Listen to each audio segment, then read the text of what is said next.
Okay okay, അപ്പൊ എല്ലാം സെറ്റാന്ന് വിചാരിക്കുന്നു. നിങ്ങൾക്ക് എന്തെങ്കിലുമൊക്കെ ഡൗട്ടുകൾ ഉണ്ടെങ്കിൽ ഇടയിൽ പറയാം. അപ്പൊ നമുക്ക് ക്ലാസ്സിലേക്ക് കടക്കാം. എല്ലാവർക്കും ഓഡിയബിൾ ആണ്, എല്ലാം കാണുന്നുണ്ട് കൃത്യമായിട്ട് എന്ന് വിചാരിക്കുന്നു. Okay, set. അപ്പൊ നമ്മൾ ക്ലാസ്സിലേക്ക് കടക്കുകയാണ്. ഇപ്പൊ നേരത്തെ പറഞ്ഞ പോലെ തന്നെ നമ്മുടെ പരീക്ഷ എന്ന് പറയുന്നത് ഗവൺമെന്റ് എക്സാമുകൾ എന്ന് പറയുമ്പോൾ അതിന്റെ പാറ്റേണുകളൊക്കെ ഈയിടെയായിട്ട് കുറെ അധികം മാറി വന്നിട്ടുണ്ട് അല്ലെ. അതായത് സ്റ്റേറ്റ്മെന്റ് രീതിയിലൊക്കെ ചോദ്യം ചോദിക്കാറുണ്ട്.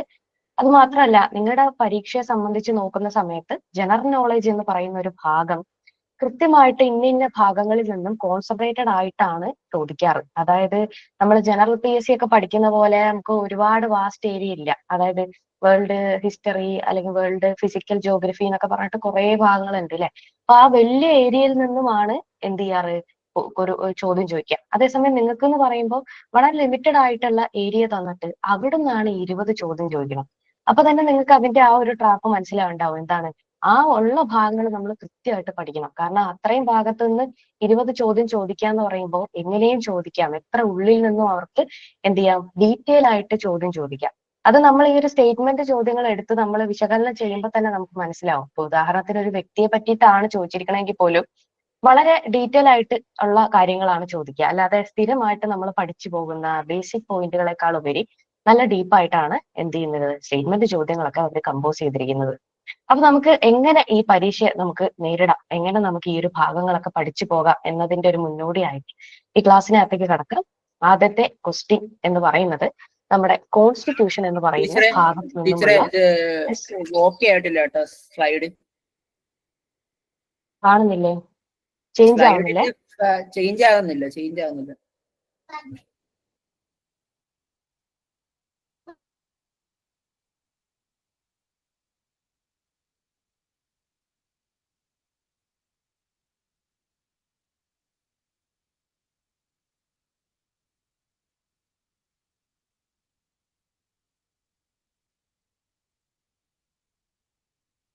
ഇപ്പൊ ഓക്കെ ഉണ്ട് സാർ, ഇപ്പൊ ഓക്കെ. ചേഞ്ച് ആവുന്നുണ്ടോ? ഇപ്പൊ ഓക്കെ. ഓക്കെ നമുക്ക് ക്ലാസ്സിലേക്ക് കിടക്കാം. ആദ്യത്തെ ചോദ്യം ചോദിച്ചിരിക്കുന്നത് നമ്മുടെ കോൺസ്റ്റിറ്റ്യൂഷൻ എന്ന് പറയുന്ന ഭാഗത്ത് തന്നെ പ്രയാമ്പിൾ എന്ന് പറയുന്ന ഭാഗത്തു നിന്നാണ് ചോദ്യം ചോദിച്ചിരിക്കുന്നത്. അപ്പൊ ഞാൻ നേരത്തെ പറഞ്ഞ പോലെ ഒരു ഭാഗത്തു നിന്ന് തന്നെ വളരെ ഡീറ്റെയിൽ ആയിട്ടാണ് ചോദ്യം ചോദിക്കാറ് എന്ന് ഞാൻ പറഞ്ഞു. പ്രയാമ്പിൾ എന്ന് പറയുന്ന ആ ഒരു ചെറിയ ടോപ്പിക്കിൽ നിന്ന് നല്ല ഡീപ്പായിട്ടുള്ള ഒരു ക്വസ്റ്റ്യൻ ആണത്. നോക്കിയേ, the preamble of India, which of the following statement are correct എന്നാണ് ചോദിച്ചിരിക്കുന്നത്. ഈ സ്റ്റേറ്റ്മെന്റ് ചോദ്യങ്ങളുടെ ഒരു കുടുക്ക് എന്ന് പറയുന്നത് കറക്റ്റ് ആണോ ഇൻകറക്റ്റ് ആണോ എന്നുള്ളത് നോക്കണം. കറക്റ്റ് എന്നാണ് പറഞ്ഞിരിക്കുന്നത്.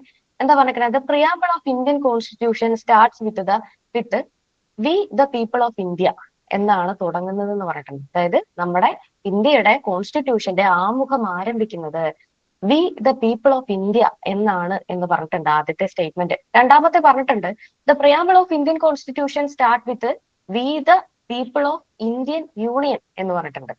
പിന്നെ അടുത്ത എന്താ പറഞ്ഞിരിക്കുന്നത്, preamble includes justice, social, economic and political എന്നാണ് പറഞ്ഞിരിക്കുന്നത്. പ്രിയാമ്പിളിനകത്ത് ജസ്റ്റിസ്, സോഷ്യൽ, എക്കണോമിക്, പൊളിറ്റിക്കൽ ഇങ്ങനെ പറഞ്ഞിട്ടുണ്ട് എന്ന് പറഞ്ഞിരുന്നു. അപ്പൊ ഇതിൽ ഏതാണ് ശരി ഉത്തരം എന്ന് ചോദിച്ചു കഴിഞ്ഞാൽ ഓപ്ഷൻ എ ആണ്. അതായത് 1ഉം 3ഉമാണ് ശരിയായിട്ടുള്ള ഓപ്ഷനുകൾ എന്ന് പറയുന്നത്. അപ്പോ ഇന്ത്യയുടെ പ്രിയാമ്പിളിനെ കുറിച്ച് പറയുന്ന സമയത്ത് സ്ഥിരമായിട്ട് PSC ജനറൽ PSC ആണെങ്കിലും ചോദിക്കുന്ന കുറെ അധികം സംഗതികളുണ്ട്. ഒന്നെന്ന് പറയുന്നത് എന്താണ്, നമ്മുടെ കോൺസ്റ്റിറ്റ്യൂഷനകത്ത് കോൺസ്റ്റിറ്റ്യൂഷൻ മേക്കേഴ്സ് ഉണ്ടാക്കാൻ കൊണ്ടുവന്നിരുന്ന അല്ലെങ്കിൽ അവർ നമ്മുടെ രാജ്യത്ത് ഇംപ്ലിമെന്റ് ചെയ്യണം എന്ന് വിചാരിച്ചിരുന്ന എല്ലാ ദർശനങ്ങളുടെയും കൂടെ ഒരു ആകത്തുകയാണ് നമ്മുടെ പ്രിയാമ്പിൾ എന്ന് പറയുന്നത്. പിന്നെ പ്രിയാമ്പിൾ ആരംഭിക്കുന്നത് എങ്ങനെയാണ്, V the people of India എന്നാണ് തുടങ്ങുന്നത്. ഭാരതത്തിലെ ജനങ്ങളായ ഞങ്ങൾ എന്നുള്ള രീതിയിലാണ് എന്ത് ചെയ്യുന്നത്, നമ്മുടെ കോൺസ്റ്റിറ്റ്യൂഷൻ ആരംഭിക്കുന്നത്. അപ്പൊ ഇവിടെ രണ്ടാമത്തെ സ്റ്റേറ്റ്മെന്റിലെ ഒരു തെറ്റുണ്ട്. എന്താണ്, ഇന്ത്യൻ യൂണിയൻ എന്ന് പറഞ്ഞു അല്ലെ. ഇന്ത്യ എന്ന് പറയുന്നത് ഒരു യൂണിയൻ അല്ല, അത് നമ്മൾ മനസ്സിലാക്കണം. യൂണിയൻ അതേപോലെ ഫെഡറേഷൻ ഇങ്ങനെ രണ്ട് തരത്തിലാണ് പൊതുവെ ലോകത്ത് ഗവൺമെന്റുകൾ ഉണ്ടാവാറ്. ഇപ്പൊ യൂണിയനും ഉണ്ട്, പിന്നെന്താ ഫെഡറൽ ഗവൺമെന്റും ഉണ്ട്. ഇന്ത്യ എന്ന് പറയുന്നത് എന്താണ്, ഇത് രണ്ടിന്റെയും ഒരു സങ്കര ഇനമാണ്. യൂണിയൻ ഓഫ് ടെറിട്ടറീസ് ആണ് ഇന്ത്യ എന്ന് പറയുന്നത്. നമ്മുടെ ആർട്ടിക്കിൾ 1 എന്ന് പറയുന്ന ഭാഗത്ത് എന്താണ് ഇന്ത്യ എന്ന് ഡിഫൈൻ ചെയ്യുന്നുണ്ട്. അതിനകത്ത് പറയുന്നുണ്ട് എന്താണ്, ഇന്ത്യ ഒരു യൂണിയൻ ഓഫ് ടെറിട്ടറീസ് ആണ് എന്ന് പറയുന്നുണ്ട്. ചെറിയ ചെറിയ ഭൂപ്രദേശങ്ങളുടെ അല്ലെങ്കിൽ ചെറിയ ചെറിയ സംസ്ഥാനങ്ങളുടെ എല്ലാത്തിന്റെയും കൂടെ ഒരു യൂണിയനാണ് ഇന്ത്യ എന്നാണ് പറഞ്ഞേക്കുന്നത്. അതായത് ആബ്സല്യൂട്ട് ആയിട്ടുള്ള ഒരു യൂണിയനും അല്ല, ആബ്സല്യൂട്ട് ആയിട്ടുള്ള ഒരു ഫെഡറേഷനുമല്ല. അപ്പൊ എന്താണ് യൂണിയനും എന്താണ് ഫെഡറേഷനും എന്ന് പറയുന്നത്? ഫെഡറേഷൻ അല്ലെങ്കിൽ ഫെഡറൽ ഗവൺമെന്റ് എന്ന് പറഞ്ഞാല് ഉദാഹരണം എടുക്കാൻ പോയി കഴിഞ്ഞാൽ അമേരിക്കയാണ്. അമേരിക്ക എന്ന് പറയുന്നത് ഫെഡറൽ ഗവൺമെന്റിനെ ഫോളോ ചെയ്യുന്നതാണ്. അതായത് എന്താ ചെയ്തേക്കണേ, കുറെ അധികം സ്റ്റേറ്റുകൾ ഒരു സമ്മതപത്രം എഴുതിക്കൊണ്ട് ഒരു കരാറിലൂടെ അവരൊരു രാജ്യമായിട്ട് വന്നേക്കാണ്. അപ്പൊ അവിടെ തന്നെ എന്താണ് വാഷിംഗ്ടൺ DC എന്ന് പറഞ്ഞ സ്ഥലത്തെ നിയമം എവിടെ ഉണ്ടാവില്ല? സാൻ ഫ്രാൻസിസ്കോ എന്ന് പറയുന്ന സ്ഥലത്ത് ചിലപ്പോൾ ഉണ്ടായിക്കൊള്ളണമെന്നില്ല. കാരണം എന്താണ്, രണ്ടും രണ്ട് ഫെഡറേഷൻ ആണെങ്കിൽ അവർക്ക് വേറെ വേറെ ഫെഡറൽ ലോസ് ആയിരിക്കും ഉണ്ടാവുക. പക്ഷെ നമുക്ക് അങ്ങനെയാണോ? അല്ല. നമുക്കറിയാം സ്റ്റേറ്റ് നിയമങ്ങൾ എന്ന് പറഞ്ഞിട്ട് സെപ്പറേറ്റ് ആയിട്ട് കുറച്ച് നിയമങ്ങൾ നമുക്കുണ്ട്. എന്നാൽ യൂണിയന്റെ നിയമങ്ങൾ യൂണിയൻ പാസ്സാക്കുന്നത് എല്ലാ സ്ഥലങ്ങളിലും എല്ലാ സംസ്ഥാനത്തും നമുക്ക് എന്താ ബാധകവുമാണ്. അതേപോലെ തന്നെ എന്താ കൺകറന്റ് ലിസ്റ്റ് എന്ന് പറഞ്ഞിട്ട് യൂണിയനും അതേപോലെ തന്നെ സംസ്ഥാനങ്ങൾക്കും തീരുമാനം എടുക്കാൻ പറ്റുന്ന ഒരു ലിസ്റ്റ് നമുക്ക് വേറെയുമുണ്ട്. അതായത് ഇന്ത്യ എന്താണ്, രണ്ടും കൂടെ ചേർന്നിട്ടുള്ളതാണ്. അതേസമയം ഇപ്പൊ USSR പോലെ ഉണ്ടായിരുന്ന അല്ലെങ്കിൽ റഷ്യ പോലെയുള്ള രാജ്യങ്ങൾ നമ്മൾ ചൈന പോലെയുള്ളത് എടുത്തു കഴിഞ്ഞാൽ അവിടെ എന്താ, ഒരു സെൻട്രൽ ഗവൺമെന്റ് ആണ്. ആ ഗവൺമെന്റിന്റെ ആണ് തീരുമാനങ്ങൾ. അല്ലാതെ ഓരോരോ സ്റ്റേറ്റുകൾക്കും എന്തില്ല, ലെജിസ്ലേഷൻ അല്ലെങ്കിൽ നിയമനിർമ്മാണം ഉണ്ടാക്കാനുള്ള കപ്പാസിറ്റി ഇല്ല. അപ്പോ ഒരു കാര്യം നിങ്ങൾ ശ്രദ്ധിക്കുക, ഇന്ത്യയുടെ ആർട്ടിക്കിൾ 1 എന്ത് പറയുന്നുണ്ട്? ഇന്ത്യ എന്ന് പറയുന്നത് യൂണിയൻ ഓഫ് ടെറിട്ടറീസ് ആണ് എന്ന് പറയുന്നുണ്ട്. വേറൊരു ചോദ്യം UPSCക്കും PSCക്കും ഒക്കെ പറയുന്നതാണ്, ഒരു ഫെഡറേഷൻ ആണ് ഇന്ത്യ എന്ന് നമ്മുടെ കോൺസ്റ്റിറ്റ്യൂഷനിൽ എവിടെയും തന്നെ പരാമർശിക്കുന്നില്ല എന്നുള്ള കാര്യം ഓർത്തേക്കണം. കാരണം നമുക്ക് ഫെഡറൽ ആയിട്ടുള്ള കുറെ അധികം നിയമങ്ങളും കാര്യങ്ങളും ഉണ്ട്. നമ്മുടെ താല്പര്യങ്ങളെ പരിപോഷിപ്പിക്കാൻ വേണ്ടിയിട്ടാണ് നമ്മൾ നീതി ആയോഗ് പോലെയുള്ള കാര്യങ്ങളൊക്കെ ഇംപ്ലിമെന്റ് ചെയ്തിരിക്കുന്നത് എന്നൊക്കെ നമ്മൾ പഠിക്കും. പക്ഷെ ആ കൂട്ടത്തിൽ എന്ത് ശ്രദ്ധിക്കണം, ഇന്ത്യ എന്ന് പറയുന്നത് ഒരു ആബ്സല്യൂട്ട് ഫെഡറേഷൻ അല്ല. അതേപോലെ തന്നെ ഫെഡറൽ ആയിട്ടുള്ള ഒരു രാജ്യമാണ് എന്ന് നമ്മുടെ കോൺസ്റ്റിറ്റ്യൂഷനിൽ എവിടെയും തന്നെ പരാമർശിക്കുന്നതും ഇല്ല എന്ന് ഓർത്തു വെച്ചേക്കണം. പിന്നെ വേറൊരു കാര്യം എന്ന് പറയുന്നത്, 1950 നവംബർ 26 എന്ത് വന്നത്, നമ്മുടെ ഇന്ത്യയുടെ കോൺസ്റ്റിറ്റ്യൂഷൻ നമുക്ക് നിലവിൽ വന്നത്. ആ ദിവസത്തിനെയാണല്ലോ നമ്മൾ റിപ്പബ്ലിക് ആയി എന്ന് പറഞ്ഞിട്ട് നമ്മൾ വിളിക്കുന്നത്. അപ്പൊ ആ കൂട്ടത്തിൽ വേറൊരു കാര്യം കൂടെ ഉള്ളത്, 1949 നവംബർ 26 നമ്മൾ എന്ത് ചെയ്യുന്നത്, നമ്മുടെ പ്രിയാമ്പിൾ അഡോപ്റ്റ് ചെയ്യുന്നത് അല്ലെങ്കിൽ നമ്മുടെ ആമുഖം അഡോപ്റ്റ് ചെയ്യുന്നത്. അതുകൊണ്ട് തന്നെ ഇന്ത്യയുടെ കോൺസ്റ്റിറ്റ്യൂഷന്റെ അകത്ത് അല്ലെങ്കിൽ നമ്മുടെ പ്രിയാമ്പിളിനകത്ത് സ്പെസിഫൈ ചെയ്തിരിക്കുന്ന ഒരു ഡേറ്റ് ആണുള്ളത്. അത് നവംബർ 26 എന്ന് പറയുന്ന ഒരു ഡേറ്റ് ആണ്. അപ്പൊ നമുക്കറിയാം റിപ്പബ്ലിക് ആവുന്നത് ജനുവരി 26 കേട്ടോ. ഞാൻ പറഞ്ഞത് 1950 ജനുവരി 26 കോൺസ്റ്റിറ്റ്യൂഷൻ അഡോപ്റ്റ് ചെയ്യുകയും നമ്മൾ റിപ്പബ്ലിക് ആവുകയും ചെയ്തത്. അതേസമയം 1949 നവംബർ 26 നമ്മൾ എന്ത് ചെയ്തത്, ആമുഖം അഡോപ്റ്റ് ചെയ്യുന്നത്. ഇപ്പൊ ഈ ആമുഖം അഡോപ്റ്റ് ചെയ്തു എന്ന് അതിനകത്ത് എഴുതിയിട്ടുണ്ട്. അതുകൊണ്ട് തന്നെ നവംബർ 26 എന്ന ഒരു ഡേറ്റ് ആണ് നമ്മുടെ ആമുഖത്തിനകത്തുള്ള ഏക ഡേറ്റ് എന്ന് പറയുന്നത്. ഓക്കെ, അപ്പൊ ഇതിന്റെ കൂട്ടത്തിൽ നമ്മൾ ശ്രദ്ധിക്കേണ്ട ഒരു കാര്യമുണ്ട്. നമ്മുടെ കോൺസ്റ്റിറ്റ്യൂഷനെ പറ്റി, നമ്മുടെ പ്രിയാമ്പിളിനെ പറ്റിയിട്ട് വ്യക്തമായിട്ട് പറഞ്ഞ സ്ഥിതിക്ക് നമ്മൾ ഒരു കാര്യം ആലോചിക്കണം. ഇന്ത്യ എന്ന് പറയുന്നത് എന്താണ്, ഒരു sovereign socialist secular democratic republic ആണ്. എന്താണ്, sovereign socialist secular democratic republic ആണ് ഇന്ത്യ എന്ന് പറയുന്നത്. അപ്പൊ എന്താണ് ഓരോന്നും നമുക്ക് നോക്കാം. അപ്പൊ നമുക്ക് ഓർത്തിരിക്കാൻ എളുപ്പമുണ്ടാവും. സോവറിൻ എന്ന് പറഞ്ഞു കഴിഞ്ഞാൽ പരമാധികാരമുള്ളത് എന്നാണ് അർത്ഥം. ഇന്ത്യക്ക് പരമാധികാരമുണ്ട്. അതായത് നമ്മുടെ ഇന്റേണൽ അഫയേഴ്സിൽ വേറെ രാജ്യം വന്നിട്ട് ഇടപെടില്ല. ഒരിക്കലും അമേരിക്ക പറയുന്നത് കേട്ടിട്ടല്ല നമ്മൾ ഇവിടുത്തെ നമ്മുടെ നയങ്ങൾ രൂപീകരിക്കുന്നത്. ഇന്ത്യക്കൊരു പരമാധികാരമുണ്ട്. അപ്പൊ ബ്രിട്ടീഷിന്റെ അധികാരത്തിലായിരുന്നപ്പോ നമ്മൾ അങ്ങനെയല്ലല്ലോ. പക്ഷെ ഇപ്പൊ നമുക്ക് എന്തായി, കോൺസ്റ്റിറ്റ്യൂഷൻ അഡോപ്റ്റ് ചെയ്തതോടുകൂടി നമ്മൾ പരമാധികാരം കയറി. പരമാധികാരം നമുക്ക് എന്ത് കിട്ടി, നമുക്ക് വന്നു ചേർന്നു എന്നുള്ളതാണ്. അപ്പൊ സോവറിൻ പറഞ്ഞു. പിന്നെന്താ ഉള്ളത്, സോഷ്യലിസ്റ്റ് ആണ്. സോഷ്യലിസ്റ്റ് എന്ന് പറഞ്ഞു കഴിഞ്ഞാൽ എന്താ, സ്ഥിത സമവാദമാണ്. അതായത് മലയാളം നമുക്ക് ആവശ്യമില്ല. സോഷ്യലിസ്റ്റ് എന്ന് പറയുമ്പോൾ എന്താന്ന് മനസ്സിലായല്ലോ, ഒരു തുല്യതയാണ്. നിയമത്തില് അല്ലെങ്കിൽ എക്കണോമിക് സ്റ്റാറ്റസിലൊക്കെ ഉള്ള ഒരു തുല്യതയാണ് ഈ സോഷ്യലിസ്റ്റ് എന്ന് പറയുന്ന വാക്ക് സൂചിപ്പിക്കുന്നത്. ഇപ്പൊ സോവറിൻ സോഷ്യലിസ്റ്റ് പറഞ്ഞു. പിന്നെന്താ നമ്മൾ പറഞ്ഞത്, സെക്യുലർ ആണ്. സെക്യുലർ പറയേണ്ട ആവശ്യമില്ലല്ലോ, മതേതരത്വം എന്നുള്ളതാണ്. ഇന്ത്യക്ക് ഒഫീഷ്യലായിട്ട് എന്തെങ്കിലും ഒരു മതമുണ്ടോ? ഇല്ല. നമുക്ക് എന്ത് മതം വേണമെങ്കിലും നമുക്ക് ഇന്ത്യയിൽ നമുക്ക് സ്വീകരിക്കാം, ഏത് വേണമെങ്കിലും നമുക്ക് പ്രാക്ടീസ് ചെയ്യാം. അതുകൊണ്ട് ഇന്ത്യക്ക് മതേതരത്വമുണ്ട്. സോവറിൻ സോഷ്യലിസ്റ്റ് സെക്യുലർ പറഞ്ഞു. ഡെമോക്രാറ്റിക് നമുക്ക് അറിയാലോ, എന്താണ് ഡെമോക്രാറ്റിക്, ജനാധിപത്യമാണ്. പിന്നുള്ളത് എന്താണ്, റിപ്പബ്ലിക്. എന്താണ് റിപ്പബ്ലിക് എന്ന് വെച്ച് കഴിഞ്ഞാൽ, റിപ്പബ്ലിക് ഡേ എന്നൊക്കെ നമ്മൾ പറയും. നമ്മുടെ കോൺസ്റ്റിറ്റ്യൂഷൻ അഡോപ്റ്റ് ചെയ്ത ഡേറ്റ് ആണെന്നൊക്കെ ഞാൻ പറഞ്ഞു. എന്താണ് റിപ്പബ്ലിക് എന്ന് വെച്ചാൽ, തിരഞ്ഞെടുത്ത രാഷ്ട്രത്തലവനുള്ള രാജ്യം എന്നാണ് റിപ്പബ്ലിക്കിന്റെ അർത്ഥം. അർത്ഥം. ഓക്കെ, തിരഞ്ഞെടുത്ത രാഷ്ട്രത്തലവനുള്ള രാജ്യങ്ങളെയാണ് നമ്മൾ വിളിക്കുക റിപ്പബ്ലിക് എന്ന് വിളിക്കുക. നമ്മുടെ രാജ്യത്തിൽ എപ്പോഴെങ്കിലും ഇന്ന ആള് മരിച്ചുപോയി, അയാളുടെ മകനോ മകളോ ആയിക്കോട്ടെ രാജാവ് എന്ന് പറഞ്ഞിട്ട് നമ്മൾ വെക്കാറുണ്ടോ? ഇല്ല. നമ്മൾ വോട്ടൊക്കെ ചെയ്തിട്ടാണ് നമ്മൾ തീരുമാനിക്കുക, അല്ലെ? അങ്ങനെ തിരഞ്ഞെടുക്കുന്ന രാഷ്ട്രത്തലവന്മാരാണ് ഉള്ളത് നമ്മുടെ രാജ്യത്തിന്. അതുകൊണ്ട് രാജ്യം എന്താണ്? റിപ്പബ്ലിക് ആണ്. ഓക്കെ, ഇത്രയും കാര്യങ്ങൾ നോക്കി വെക്കുക. നമ്മുടെ പ്രിയാമ്പിളിനകത്ത് we the people of India എന്നാണ് ആരംഭിക്കുന്നത്. ഓക്കെ, അപ്പോ കോൺസ്റ്റിറ്റ്യൂഷനെ പറ്റിയിട്ട് കാര്യങ്ങൾ കുറച്ചും കൂടെ പറയുകയാണെങ്കിൽ പ്രിയാമ്പിൾ ഓഫ് ഇന്ത്യൻ കോൺസ്റ്റിറ്റ്യൂഷൻ എന്ന് പറയുന്നത് V the people of India എന്നാണ് തുടങ്ങുന്നത്. അതിനകത്ത് നമ്മളോട് പറയുന്നുണ്ട് ജസ്റ്റിസ് എന്ന് പറയുന്നത് പാലിക്കും എന്ന് പറയുന്നുണ്ട്. പിന്നെന്താണ് ജസ്റ്റിസ്? എങ്ങനെയൊക്കെയുള്ള ജസ്റ്റിസ്? നീതി ഏത് രീതിയിലൊക്കെ നീതി കിട്ടും എന്ന് പറയുന്നുണ്ട്. Social justice, economical justice, political justice. പിന്നെന്താ ഉള്ളത്? പ്രിയാമ്പിളിനകത്ത് sovereign, socialist, secular, democratic, republic ആണ് എന്ന് പറയുന്നുണ്ട്. പിന്നെ ഇന്ത്യൻ കോൺസ്റ്റിറ്റ്യൂഷനകത്ത് ഫണ്ടമെന്റൽ ഡ്യൂട്ടീസ് നിലവിൽ വരുന്നത് എപ്പോഴാണ്? ആർട്ടിക്കിൾ 51A 4A എന്ന് പറയുന്ന ഭാഗത്താണ് നമുക്ക് എന്ത് വരുന്നത്? ഫണ്ടമെന്റൽ ഡ്യൂട്ടീസ് നിലവിൽ വരുന്നത്. ഓക്കെ, അപ്പോ നമ്മുടെ കോൺസ്റ്റിറ്റ്യൂഷനെ പറ്റിയിട്ട് അല്ലെങ്കിൽ പ്രിയാമ്പിളിനെ പറ്റിയിട്ടുള്ള കുറച്ച് പോയിന്റ്സ് ആണ് ഞാനിവിടെ പറഞ്ഞത്. ഓക്കെ, ഇനി നമ്മുടെ 42ാമത് കോൺസ്റ്റിറ്റ്യൂഷണൽ അമെന്റ്മെന്റിനെ നമ്മൾ മിനി കോൺസ്റ്റിറ്റ്യൂഷൻ എന്നാണ് നമ്മൾ വിളിക്കുക. 42ാമത് കോൺസ്റ്റിറ്റ്യൂഷൻ അമെന്റ്മെന്റിനെ നമ്മൾ എന്താണ് വിളിക്കുക? മിനി കോൺസ്റ്റിറ്റ്യൂഷൻ എന്നാണ് വിളിക്കുക. കാരണം അതിനകത്ത് ഒരുപാട് നയങ്ങൾ എന്ത് ചെയ്തിട്ടുണ്ടായിരുന്നു? ഇൻട്രൊഡ്യൂസ് ചെയ്തിട്ടുണ്ടായിരുന്നു. അമെന്റ്മെന്റുകൾ നമുക്ക് കൃത്യമായിട്ട് പഠിക്കാനുണ്ട്, ചോദിക്കാറുണ്ട് ചോദ്യങ്ങൾ. അപ്പൊ മിനി കോൺസ്റ്റിറ്റ്യൂഷൻ എന്ന് വിളിക്കും. ഇന്ദിരാഗാന്ധി സർക്കാർ ഭരിച്ചുകൊണ്ടിരുന്ന സമയത്താണ് ഈ ഒരു അമെന്റ്മെന്റ് മുന്നോട്ട് വരുന്നത്. ഈ ഒരു അമെന്റ്മെന്റ് പ്രകാരം ഒരുപാട് മാറ്റങ്ങൾ നമ്മുടെ കോൺസ്റ്റിറ്റ്യൂഷനകത്ത് കൊണ്ടുവന്നിട്ടുണ്ട്. അതേപോലെ തന്നെ 86ാമത് കോൺസ്റ്റിറ്റ്യൂഷൻ അമെന്റ്മെന്റിനകത്താണ് എന്ത് ചെയ്യുന്നത്? ഫണ്ടമെന്റൽ ഡ്യൂട്ടീസ് എന്ന് പറഞ്ഞിട്ടുള്ള ഒരു സംഭവം നമ്മൾ ആഡ് ചെയ്യുന്നത്.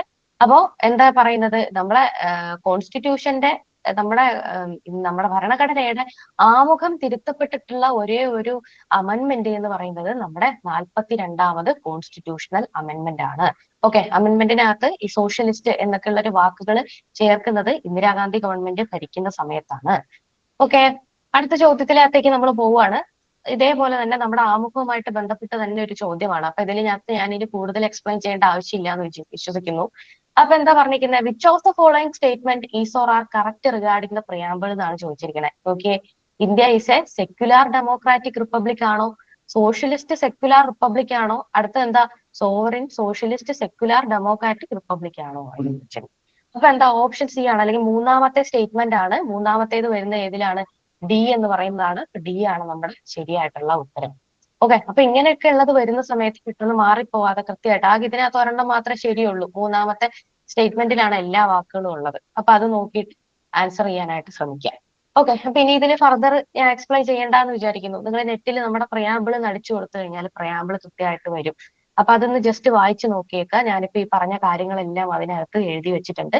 ജസ്റ്റ് ഒന്ന് വായിച്ചു നോക്കിയേക്കാം. ഓക്കെ, അടുത്ത ചോദ്യത്തിലേക്ക് കടക്കാണ്. Which of following statement is or are correct about fundamental duties of Indian constitution? നമ്മുടെ ഇന്ത്യൻ കോൺസ്റ്റിറ്റ്യൂഷനിലെ ഫണ്ടമെന്റൽ ഡ്യൂട്ടീസ് ഉണ്ട് അല്ലെ? അതായത് ഭരണഘടനാപരമായിട്ടുള്ള നമ്മുടെ കർത്തവ്യങ്ങൾ, നമ്മുടെ മൗലിക കർത്തവ്യങ്ങൾ അല്ലെങ്കിൽ മൗലിക കടമകൾ ഉൾപ്പെടുത്തിയിട്ടുണ്ട്. അതുമായിട്ട് ബന്ധപ്പെട്ട് ശരിയായിട്ടുള്ള സ്റ്റേറ്റ്മെന്റുകൾ ഏതൊക്കെയാണ് എന്നാണ് ചോദിച്ചേക്കുന്ന ചോദ്യം എന്ന് പറയുന്നത്. ഓക്കെ, അപ്പൊ എന്താണ്? there are 11 fundamental duties in the Indian constitution. 11 fundamental duties ഉണ്ട്. 11 മൗലിക കടമകൾ ഉണ്ട് എന്നാണ് ആദ്യം പറഞ്ഞിരിക്കുന്നത്. രണ്ടാമത്തെ എന്താ? ആർട്ടിക്കിൾ 51A എന്ന് പറയുന്ന ഭാഗത്താണ് ഫണ്ടമെന്റൽ ഡ്യൂട്ടീസിനെ എല്ലാം ഫോർമുലേറ്റ് ചെയ്തേക്കുന്നത് എന്നാണ് പറഞ്ഞിരിക്കുന്നത്. അടുത്തത് പാർട്ട് 4A എന്ന് പറയുന്ന ഭാഗത്താണ് ഫണ്ടമെന്റൽ ഡ്യൂട്ടീസിനെ കുറിച്ച് പറഞ്ഞിരിക്കുന്നത് എന്നുമാണ്. നമ്മുടെ ഭരണഘടനയ്ക്ക് മൊത്തം 25 ഭാഗങ്ങളുണ്ട് അല്ലെ? ആ ഭാഗത്തിലെ 4A എന്ന് പറയുന്ന ഭാഗത്താണ് ഫണ്ടമെന്റൽ ഡ്യൂട്ടീസ് ഉൾക്കൊള്ളിച്ചിരിക്കുന്നത് എന്നാണ് പറഞ്ഞിരിക്കുന്നത്. അപ്പൊ ഇതിനകത്തെ ശരിയുത്തരം എന്താണ്? ഓപ്ഷൻ സി ആണ്. അല്ലെങ്കിൽ തന്നിരിക്കുന്ന 3 സ്റ്റേറ്റ്മെന്റുകളും എന്താണ്? ശരിയാണ്. ഓക്കെ,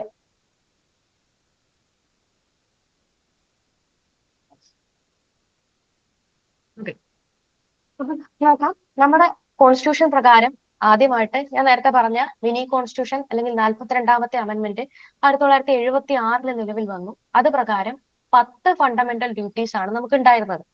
അതിനുശേഷം 86ാമത് കോൺസ്റ്റിറ്റ്യൂഷൻ അമെന്റ്മെന്റിലൂടെ 2002 വിദ്യാഭ്യാസം എന്ന് പറയുന്നത് എന്തായി?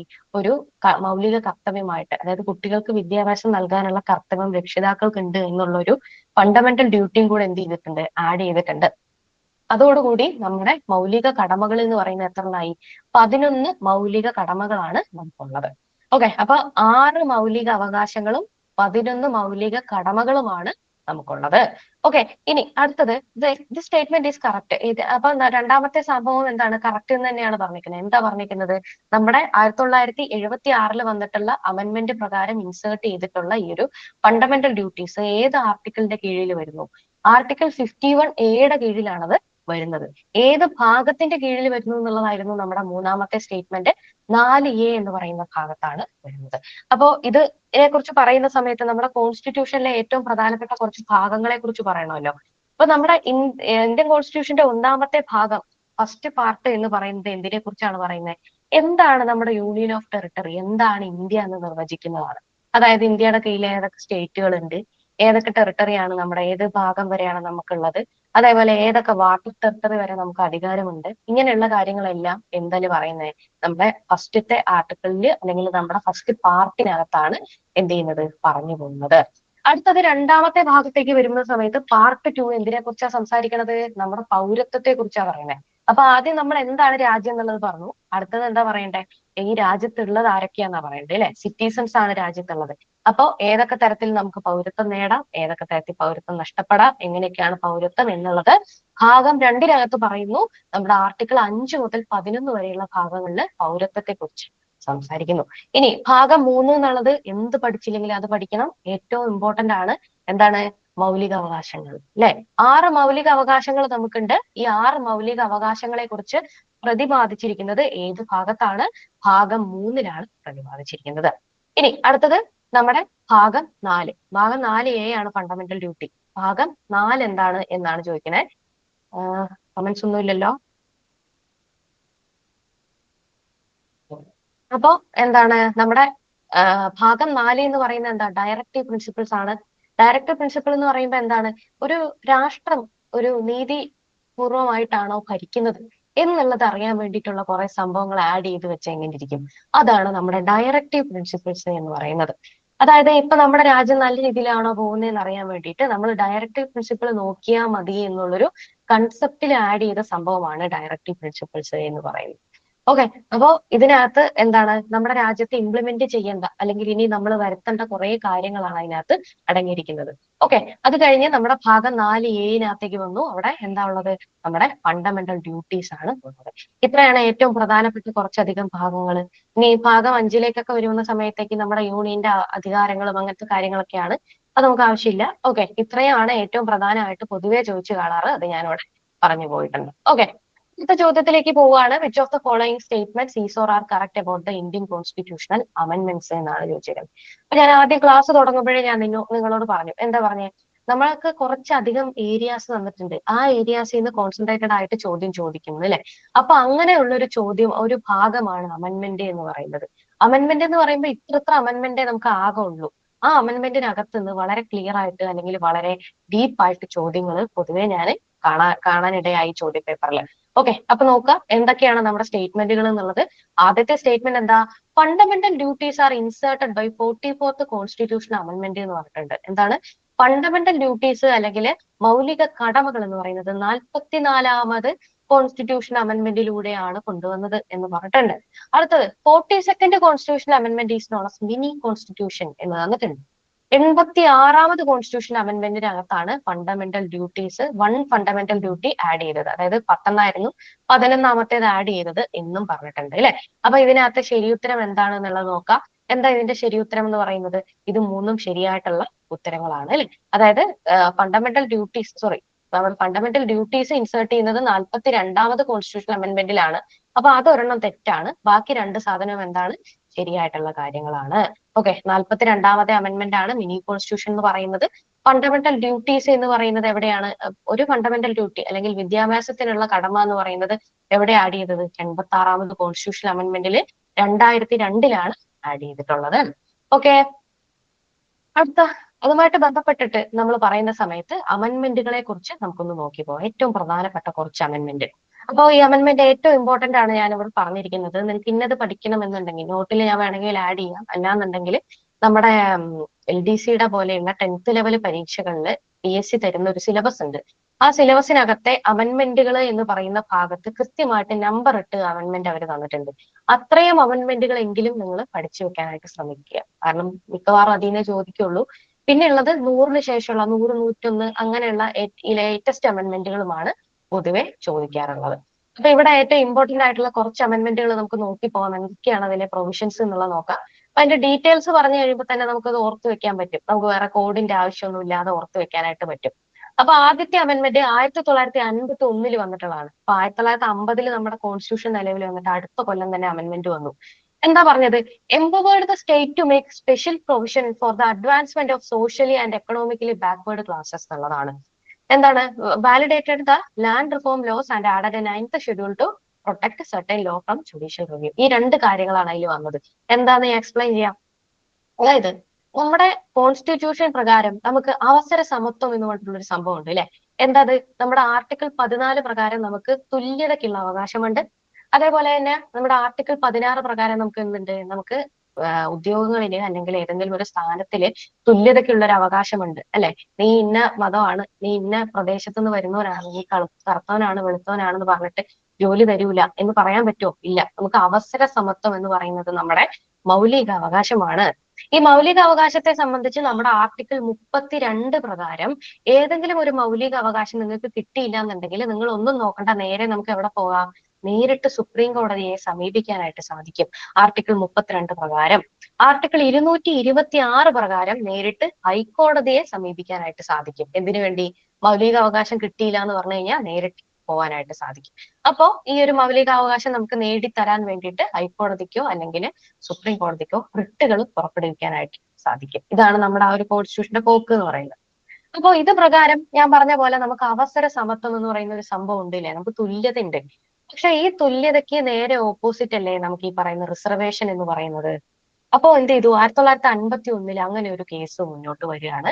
അതായത് ഇങ്ങനെ റിസർവേഷൻ കൊടുക്കുക എന്ന് പറയുന്നത് അവസര സമത്വത്തിനെതിരെയല്ലേ എന്ന് ചോദിച്ചുകൊണ്ട് എന്താ പറയാ ഒരു പെറ്റീഷൻ മുന്നോട്ട് വരികയാണ്. അത് പ്രകാരം ഇന്ത്യ ഗവൺമെന്റ് എന്ത് ചെയ്തു? ഒരു അമെന്റ്മെന്റ് മുന്നോട്ട് കൊണ്ടുവരികയാണ്. ആദ്യത്തെ amendment socially and economically backward ക്ലാസ്സുകാർക്ക് നമ്മൾ റിസർവേഷൻ കൊടുക്കുന്നു. അതൊരു പോസിറ്റീവ് ഡിസ്ക്രിമിനേഷൻ ആണ് എന്നുള്ള രീതിയിൽ എന്ത് വരികയാണ്? ഒരു ഫസ്റ്റ് അമെന്റ്മെന്റ് മുന്നോട്ട് വരികയാണ്. ഓക്കെ. അതോടൊപ്പം തന്നെ വന്നിട്ടുള്ള വേറൊരു സംഭവമാണ് നമ്മുടെ 9th ഷെഡ്യൂൾ എന്ന് പറയുന്നത്. 9th ഷെഡ്യൂൾ എന്തിനെ കുറിച്ചാണ് സംസാരിക്കുന്നത്? ഭൂപരിഷ്കരണത്തെ കുറിച്ചാണ് സംസാരിക്കുന്നത്. ഭൂപരിഷ്കരണം എന്താണ്? അത് ഒരു തരത്തിലുള്ള ഒരു സോഷ്യലി ബാക്ക്വേർഡ് ആയിട്ടുള്ള ആളുകളെ മുന്നോട്ട് കൊണ്ടുവരാൻ വേണ്ടിയിട്ടുള്ള ഒരു സംഭവമാണ് നമ്മുടെ 9th ഷെഡ്യൂൾ എന്ന് പറയുന്നത്. എന്താണത്? ലാൻഡ് റിഫോംസ് ആക്ട് ആണ് അല്ലെ. ഭൂപരിഷ്കരണം അതായത് ഒരു പ്രൈവറ്റ് പാർട്ടിയുടെ അല്ലെങ്കിൽ ഒരാളുടെ കയ്യിൽ കോൺസെൻട്രേറ്റഡ് ആയിട്ട് ഒരുപാട് ലാൻഡ് ഇരിക്കുന്നത് മാറ്റി പല ആളുകളിലേക്ക് അല്ലെങ്കിൽ കൃഷി ചെയ്യുന്നവരിലേക്ക് അല്ലെങ്കിൽ കുടിയാന്മാരിലേക്ക് ഈ ലാൻഡിനെ പല രീതിയിൽ പിരിച്ചു കൊടുക്കാനായിട്ട് കാരണമായിട്ടുള്ള ഒരു നിയമമാണ് അല്ലെങ്കിൽ ഒരു മുന്നേറ്റമാണ് നമ്മുടെ എന്താണ് ലാൻഡ് റിഫോംസ് എന്ന് പറയുന്നത് അല്ലെ. ആ ലാൻഡ് റിഫോംസ് ആക്ട് ഉൾക്കൊള്ളിച്ചിട്ടുള്ള ഷെഡ്യൂളാണ് 9th ഷെഡ്യൂൾ എന്ന് പറയുന്നത്. അങ്ങനെ ആ ഒരു 9th ഷെഡ്യൂൾ എന്ന് പറയുന്നതിനെ എന്താക്കി? ജുഡീഷ്യൽ റിവ്യൂവിന് ഒപ്പോസിംഗ് ആയിട്ട്, ജുഡീഷ്യൽ റിവ്യൂവിന് അർഹമല്ല 9th ഷെഡ്യൂളിൽ കിടക്കുന്ന കാര്യങ്ങൾ എന്നുകൂടെ എന്തിൽ വന്നു? ഈ ഒന്നാമത്തെ അമെന്റ്മെന്റിൽ വന്നു. ജുഡീഷ്യൽ റിവ്യൂ എന്ന് പറഞ്ഞു കഴിഞ്ഞാൽ വേറൊന്നുമല്ല, നമ്മുടെ കോൺസ്റ്റിറ്റ്യൂഷൻ, നമ്മുടെ സുപ്രീം കോടതിക്ക് ഒരു അധികാരമുണ്ട്. നമ്മുടെ സൗണ്ട് ഓക്കെ അല്ലേ? ഇപ്പോ നമ്മുടെ സുപ്രീം കോടതിക്ക് ഒരു അധികാരമുണ്ട്.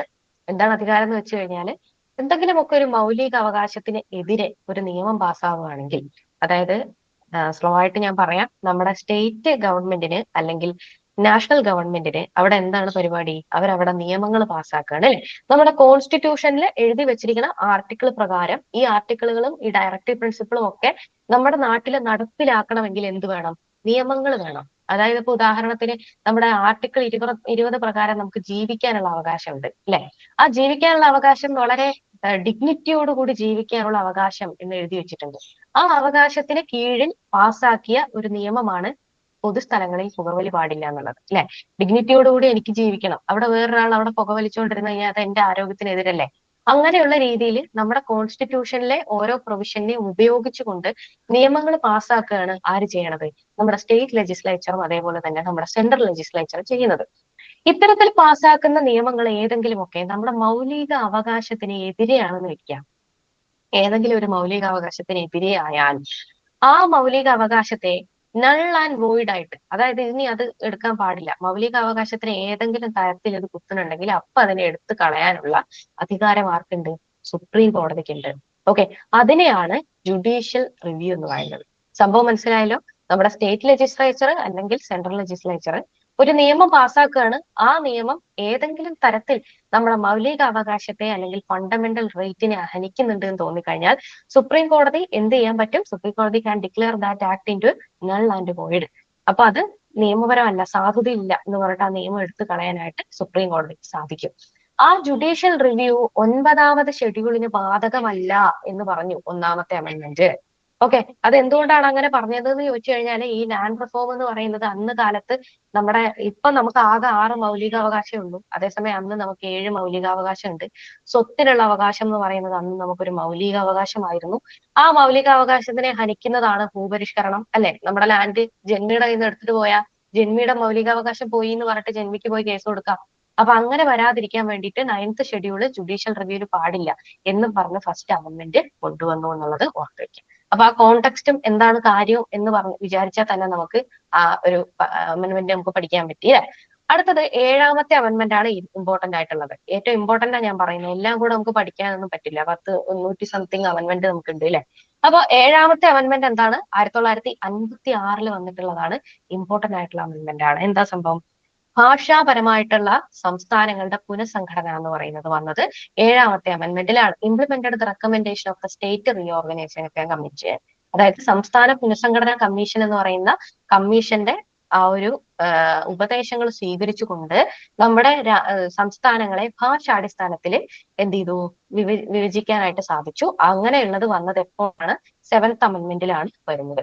അപ്പൊ ഞാൻ പറഞ്ഞല്ലോ നേരത്തെ, 1ാമത്തെ ആർട്ടിക്കിൾ അല്ലെങ്കിൽ ഭാഗം 1 എന്ന് പറയുന്നത് നമ്മുടെ യൂണിയൻ ആൻഡ് ടെറിട്ടറീസ് ആണ് അല്ലെ? ഏതൊക്കെ സംസ്ഥാനം എവിടെയൊക്കെ ഉണ്ട്, എവിടെയൊക്കെ നമ്മുടെ അധികാരം ഉണ്ട് എന്ന് പറയുന്ന ഭാഗങ്ങളാണ്. അപ്പൊ നമ്മുടെ ഈ സംസ്ഥാനങ്ങളൊക്കെ പുനഃസംഘടന ചെയ്യുമ്പോൾ ആ സംഭവമൊക്കെ നമുക്ക് തിരുത്തി എഴുതണ്ടേ? അങ്ങനെ എന്ത് തിരുത്തി കഴിഞ്ഞാൽ അത് അമെന്റ്മെന്റ് ആണ് കേട്ടോ. അപ്പൊ 7ാമത്തെ അമെന്റ്മെന്റ് പ്രകാരം എന്ത് ചെയ്തു? ഈ ഒരു ഭാഷാടിസ്ഥാനത്തിൽ നമ്മുടെ സംസ്ഥാനങ്ങളെ എല്ലാം വേർതിരിച്ചു എന്നുള്ളത് ആലോചിച്ച് വെക്കാം. ഓക്കെ അല്ലേ? അപ്പൊ 1956 വന്ന്. ഇത് നമുക്ക് പഠിക്കാൻ ബുദ്ധിമുട്ടൊന്നുമില്ല, കാരണം അത് കഴിഞ്ഞിട്ട് കേരളം വന്നു. ആ ഒരു വർഷം വെച്ച് നമുക്ക് കണക്കാക്കാം. അടുത്തത് 24ാമത്തെ അമെന്റ്മെന്റ് ആണ്. 1971 വന്നു. അപ്പം the power of parliament to amend any part of the constitution including the fundamental right in response to Golaknath case judgment. Golaknath എന്ന് പറഞ്ഞിട്ടുള്ളൊരു വ്യക്തി ഉണ്ടായിരുന്നു. അദ്ദേഹത്തിന് പഞ്ചാബ് എന്ന് പറയുന്ന സംസ്ഥാനത്ത് ഒരു ഫാക്ടറിയും മറ്റും ഉണ്ടായിരുന്നു. അപ്പൊ അദ്ദേഹത്തിന്റെ കയ്യിൽ ഒരുപാട് സ്ഥലമുണ്ട് ഈ ഫാക്ടറിയുമായിട്ട് ബന്ധപ്പെട്ടിട്ട്. അപ്പോ ഈ ഒരു ഭൂപരിഷ്കരണ നിയമം പ്രകാരം ആ ഒരു സ്ഥലം, അദ്ദേഹത്തിന്റെ കയ്യിൽ ഉണ്ടായിരുന്ന സ്ഥലങ്ങൾ മുഴുവനും എന്ത് ചെയ്തു? ഗവൺമെന്റ് ഏറ്റെടുത്തു. ഡെവലപ്മെന്റിന് വേണ്ടിയിട്ട് എന്നുള്ളൊരു പേരില് 30 ഏക്കർ വിട്ടുകൊടുത്ത ശേഷം ബാക്കി എന്ത് ചെയ്തു? ഗവൺമെന്റ് ഏറ്റെടുത്തു.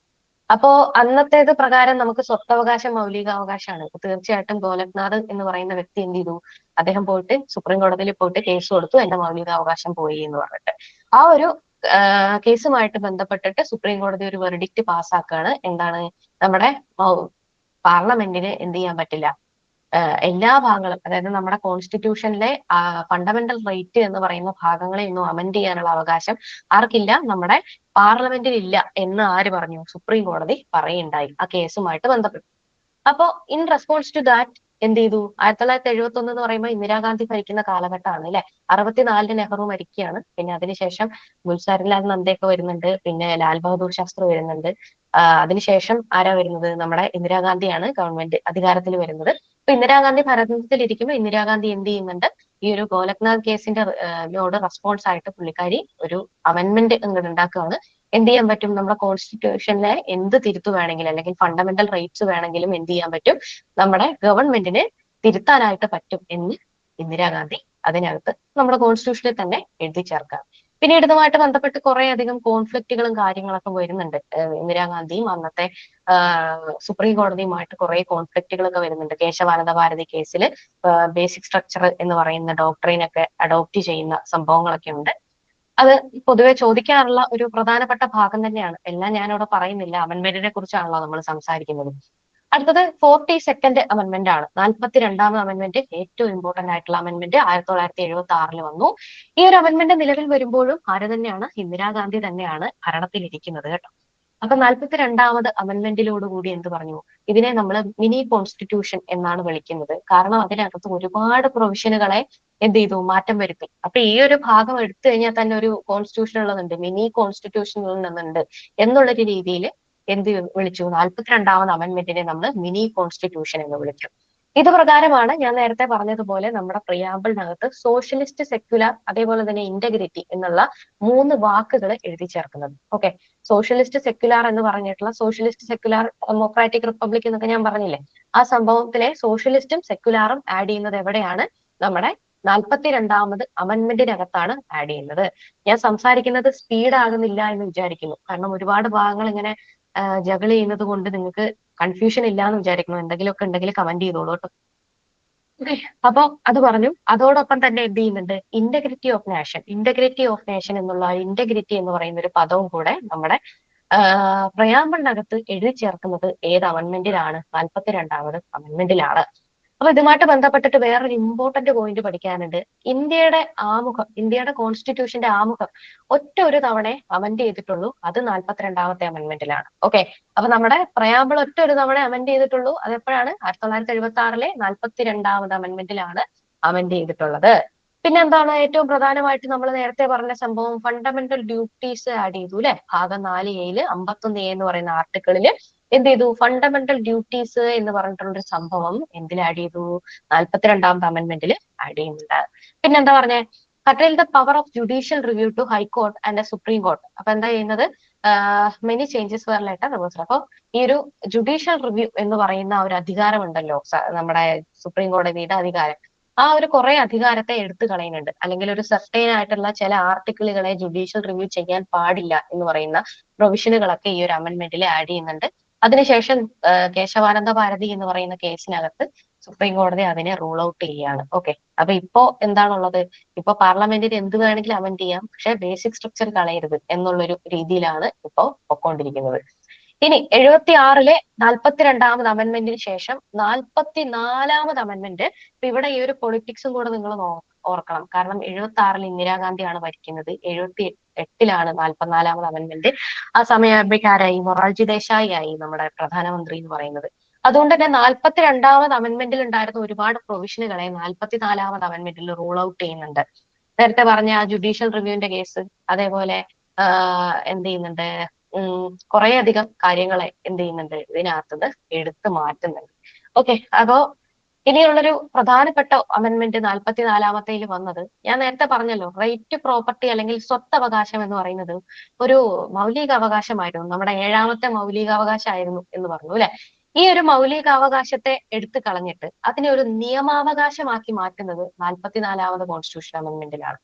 അപ്പൊ നമുക്ക് ഫണ്ടമെന്റൽ റൈറ്റുകൾ അല്ലെങ്കിൽ മൗലികാവകാശമുണ്ട്, അല്ലെങ്കിൽ ലോ പ്രകാരമുള്ള നമ്മുടെ നിയമാവകാശങ്ങളുണ്ട്. ആ നിയമാവകാശം എന്ന് പറയുന്ന ഭാഗത്തേക്ക് എടുത്തു മാറ്റി നമ്മുടെ സ്വത്തവകാശം എന്ന് പറയുന്നത്. നിയമാവകാശത്തിന്റെ പ്രത്യേകത എന്താന്ന് വെച്ച് കഴിഞ്ഞാൽ സെർട്ടൈൻ ഗ്രൗണ്ട്സിൽ മാത്രമേ നമുക്ക് അതിനെ കോടതിയിൽ പോയിട്ട് ചലഞ്ച് ചെയ്യാൻ പറ്റുള്ളൂ. അല്ലാതെ നമുക്ക് മൗലികാവകാശം പോലെ നമുക്ക് നേരിട്ട് എന്ത് ചെയ്യാൻ പറ്റില്ല? റിട്ട് വേണം എന്ന് പറഞ്ഞിട്ട് സുപ്രീം കോടതിയെ സമീപിക്കാനായിട്ട് നമുക്ക് സാധിക്കില്ല. അതാണ് നിയമാവകാശത്തിന്റെ ഒരു വ്യത്യാസം എന്ന് പറയുന്നത്. അപ്പൊ നേരത്തെ നമ്മുടെ ഫണ്ടമെന്റൽ റൈറ്റ് ആയിരുന്ന നമ്മുടെ സ്വത്തവകാശം എന്ന് പറയുന്ന ഭാഗം ഇപ്പൊ എവിടെയാ ഉള്ളത്? 300A എന്ന് പറയുന്ന ആർട്ടിക്കിളിനകത്താണ് ഉള്ളത് കേട്ടോ. റൈറ്റ് ടു പ്രോപ്പർട്ടി എന്ന് പറയുന്നത് എവിടെയുണ്ട്? ആർട്ടിക്കിൾ 300A എന്ന് പറയുന്ന ഭാഗത്താണ്. അപ്പൊ എന്ന് വെച്ചിട്ട് ഇപ്പോഴും എന്തില്ല? മൗലികാവകാശം അല്ലാന്നേ ഉള്ളൂ. നിയമപരമായിട്ട് നമ്മുടെ സ്വത്ത് നമ്മുടെ അവകാശമാണ്.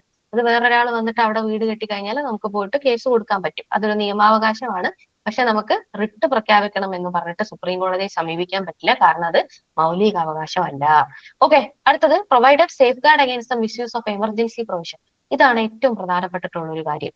നമ്മുടെ എമർജൻസി പ്രൊവിഷനുകൾ അല്ലെങ്കിൽ ഇന്ദിരാഗാന്ധി സർക്കാർ ഭരിക്കുന്ന സമയത്ത് കുറേയധികം എമർജൻസികൾ പ്രഖ്യാപിച്ചിട്ടുണ്ട് അല്ലെ? നാഷണൽ എമർജൻസി ഉണ്ട്, അതേപോലെ തന്നെ കേരളത്തിൽ സ്റ്റേറ്റ് എമർജൻസീസും ഒക്കെ വന്നിട്ടുള്ള ഒരു കാലഘട്ടമാണിത്.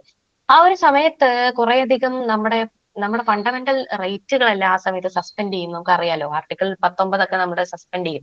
അതായത് ഗ്യാദർ ചെയ്യാനും അങ്ങനത്തെ ഉള്ള കുറെ അവകാശങ്ങൾ അടിയന്തരാവസ്ഥ കാലത്ത് നമുക്ക് ഇല്ലാണ്ടാവും. ആ ഒരു അടിയന്തരാവസ്ഥ വന്നു കഴിഞ്ഞാലും എന്ത് ചെയ്യാൻ പാടില്ല? നമ്മുടെ ആർട്ടിക്കിൾ 20 21 പോരുത്. അതായത് ജീവിക്കാനുള്ള അവകാശം 1.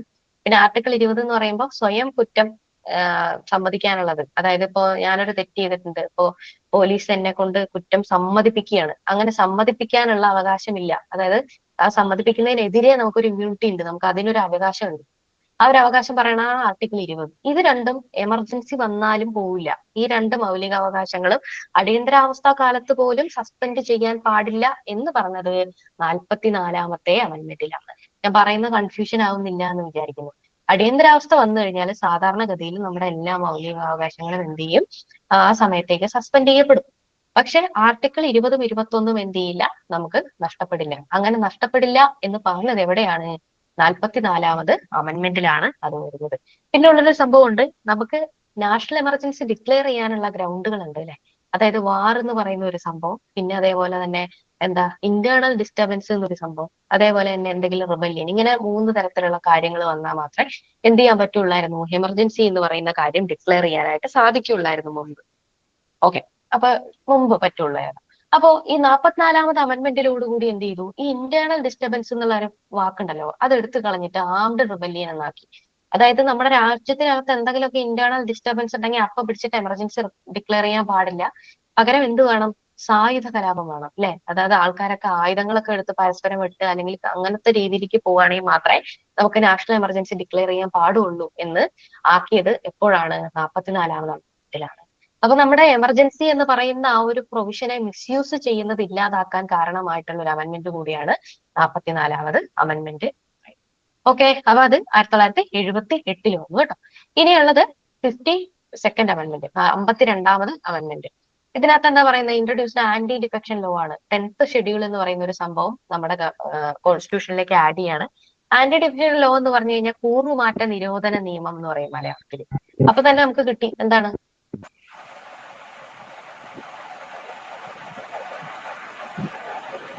ആരുടെയോ മൈക്കോണാണല്ലോ. ഓക്കെ, അപ്പൊ തന്നെ നമുക്ക് കിട്ടി എന്താണ് കൂറുമാറ്റ നിരോധന നിയമം എന്ന് പറയുന്ന സമയത്ത്. ഇപ്പോ ഞാൻ നിങ്ങളോട് ഞാൻ ഇലക്ഷനിൽ നിൽക്കുകയാണെന്ന് വിചാരിക്കാം. അപ്പൊ ഞാൻ വന്നിട്ട് നിങ്ങളോട് ഇന്ന പാർട്ടിയിലാണ് ഞാൻ പങ്കെടുക്കുന്നത്, ഞാൻ മത്സരിക്കുന്നത്, അതുകൊണ്ട് ഇന്നതൊക്കെയാണ് എന്റെ പാർട്ടി മുന്നോട്ട് വെക്കുന്ന കാര്യങ്ങൾ എന്നൊക്കെ പറഞ്ഞിട്ട് ഞാൻ ഇലക്ഷനിൽ ജയിച്ചു കഴിഞ്ഞിട്ട് ഞാൻ എന്ത് ചെയ്തു, ഈ പാർട്ടി മാറിയിട്ട് വേറെ പാർട്ടിയിലേക്ക് പോയി കഴിഞ്ഞാൽ എന്തായി, അത് കൂറുമാറ്റമായി അല്ലെ. അങ്ങനെ പോയി കഴിഞ്ഞാൽ എന്റെ സ്ഥാനാർത്ഥിത്വം ഇല്ലാതാവും. അങ്ങനെ പറയുന്നതാണ് കൂറുമാറ്റ നിരോധന നിയമം എന്ന് പറയുന്നത്. ഓക്കെ, അതായത് നമ്മൾ ഒരു പാർട്ടിയിൽ തെരഞ്ഞെടുത്തിട്ട് അവിടെ പോയി കഴിഞ്ഞിട്ട് നമ്മൾ വേറെ പാർട്ടിക്ക് കാലമാടാൻ പറ്റില്ല. അതിനെയാണ് നമ്മൾ എന്ത് വിളിക്കുന്നത്, ആന്റി ഡിഫെക്ഷൻ ലോ എന്ന് വിളിക്കുന്നത്. ഇത് പ്രകാരം 10th ഷെഡ്യൂൾ എന്ന് പറഞ്ഞിട്ടുള്ള ഒരു ഷെഡ്യൂൾ കൂടെ നമ്മുടെ കോൺസ്റ്റിറ്റ്യൂഷനിൽ ആഡ് ചെയ്തിട്ടുണ്ട്. ഇത് 52nd അമെന്റ്മെന്റ് ആണ്, 1985. ഓക്കെ, അടുത്തത് 61st അമെന്റ്മെന്റ്, 61-ാമത് അമെന്റ്മെന്റ് 1989. ഈ സമയമാകുമ്പോ രാജീവ് ഗാന്ധിയാണ് ഭരിക്കുന്നത് കേട്ടോ. 84-ൽ ഇന്ദിരാഗാന്ധി മരിച്ചു പോകുന്നുണ്ടല്ലോ, കൊല്ലപ്പെടുന്നുണ്ട് 1984. അപ്പൊ 89, 90 ആ ഒരു സമയമൊക്കെ ആരാണ്, നമ്മുടെ രാജീവ് ഗാന്ധിയാണ് ഭരിക്കുന്നത്, അദ്ദേഹം മരിക്കുന്നത് വരെ. അപ്പോ ഇടയിൽ അദ്ദേഹം മാറുന്നുണ്ട്, എന്നാൽ പോലും ഈ ഒരു സമയത്തൊക്കെ അദ്ദേഹമാണ്. അപ്പൊ അദ്ദേഹം എന്താ ചെയ്തത്, നമ്മുടെ ലോക്സഭാ ഇലക്ഷനുകളിൽ വോട്ട് ചെയ്യാനുള്ള പ്രായപരിധി എന്ന് പറയുന്നത് എത്രയായിരുന്നു, 21 വയസ്സായിരുന്നു. അതിനെ മാറ്റിയിട്ട് 18 വയസ്സാക്കുന്നത് 61-ാമത് അമെന്റ്മെന്റ് ആക്ടിലൂടെയാണ്. ഓക്കെ, അപ്പൊ ഇപ്പൊ നമുക്ക് 18 വയസ്സായ വോട്ട് ചെയ്യാലോ, നമ്മൾ ഇലക്ഷൻ ഐ ഡി ഒക്കെ എടുക്കും. ലോക്സഭയിലും അതേപോലെ തന്നെ സ്റ്റേറ്റ് ലെജിസ്ലേറ്റീവിലും വോട്ട് ചെയ്യാനുള്ള പ്രായം എന്ന് പറയുന്നത് 21-ൽ നിന്നും 18 ആക്കിയത് എപ്പോഴാണ്, 61st അമെന്റ്മെന്റിലാണ്. അപ്പൊ ഈ സമയത്ത് പഞ്ചായത്ത് ഇലക്ഷൻ, ത്രിതല പഞ്ചായത്ത് ഒന്നും ഇല്ല. അതിനുശേഷമാണ് പഞ്ചായത്ത് രാജിലെ ഇലക്ഷൻ ഒക്കെ വരുന്നത് കേട്ടോ. അതുകൊണ്ടാണ് അത് ഇവിടെ വരാത്തത്. പിന്നെ രാജ്യസഭ എന്ന് പറയുന്ന സംഭവത്തിലേക്ക് നമുക്ക് നേരിട്ട് വോട്ട് ചെയ്യാൻ പറ്റില്ലല്ലോ, അതറിയാലോ. അറിയാന്ന് വിചാരിക്കുന്നു. രാജ്യസഭയെ പറ്റി ക്വസ്റ്റ്യൻ വരുമ്പോൾ അവിടെ നമുക്ക് സംസാരിക്കാം.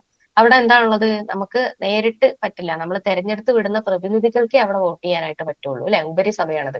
നമുക്കിപ്പോ ആകെ 3 സ്ഥലത്ത് നമുക്ക് വോട്ട് ചെയ്യാം. ത്രിതല പഞ്ചായത്തിൽ വോട്ട് ചെയ്യാം, അതേപോലെ നമ്മുടെ സംസ്ഥാന തിരഞ്ഞെടുപ്പിന് നമുക്ക് വോട്ട് ചെയ്യാം, അതേപോലെ തന്നെ ലോക്സഭാ ഇലക്ഷനിൽ നമുക്ക് വോട്ട് ചെയ്യാം അല്ലെ. അപ്പൊ ഈ ലോക്സഭയിലും സംസ്ഥാന തിരഞ്ഞെടുപ്പിലും വോട്ട് ചെയ്യാനുള്ള പ്രായം 21-ൽ നിന്ന് 18 ആക്കി കുറച്ചത് 61-ാമത് അമെന്റ്മെന്റിലാണ്, 1989. ഓക്കെ, അടുത്ത അമെന്റ്മെന്റ് എന്ന് പറയുന്നത് 63rd അമെന്റ്മെന്റ് ആണ്. 63-ാമത് അമെന്റ്മെന്റ് 1992 വന്നു. എന്താ ഇതിനകത്ത് ചെയ്യുന്നത്, നമ്മുടെ പഞ്ചായത്ത് രാജ് വരികയാണ്. ഓക്കെ, പഞ്ചായത്ത് രാജ് എന്ന് പറയുന്ന സംഭവം വരികയാണ് കേട്ടോ. അപ്പൊ ഈ സമയത്തേക്ക് നരസിംഹറാവു ആണ് നമ്മുടെ പ്രധാനമന്ത്രി എന്ന് പറയുന്നത്.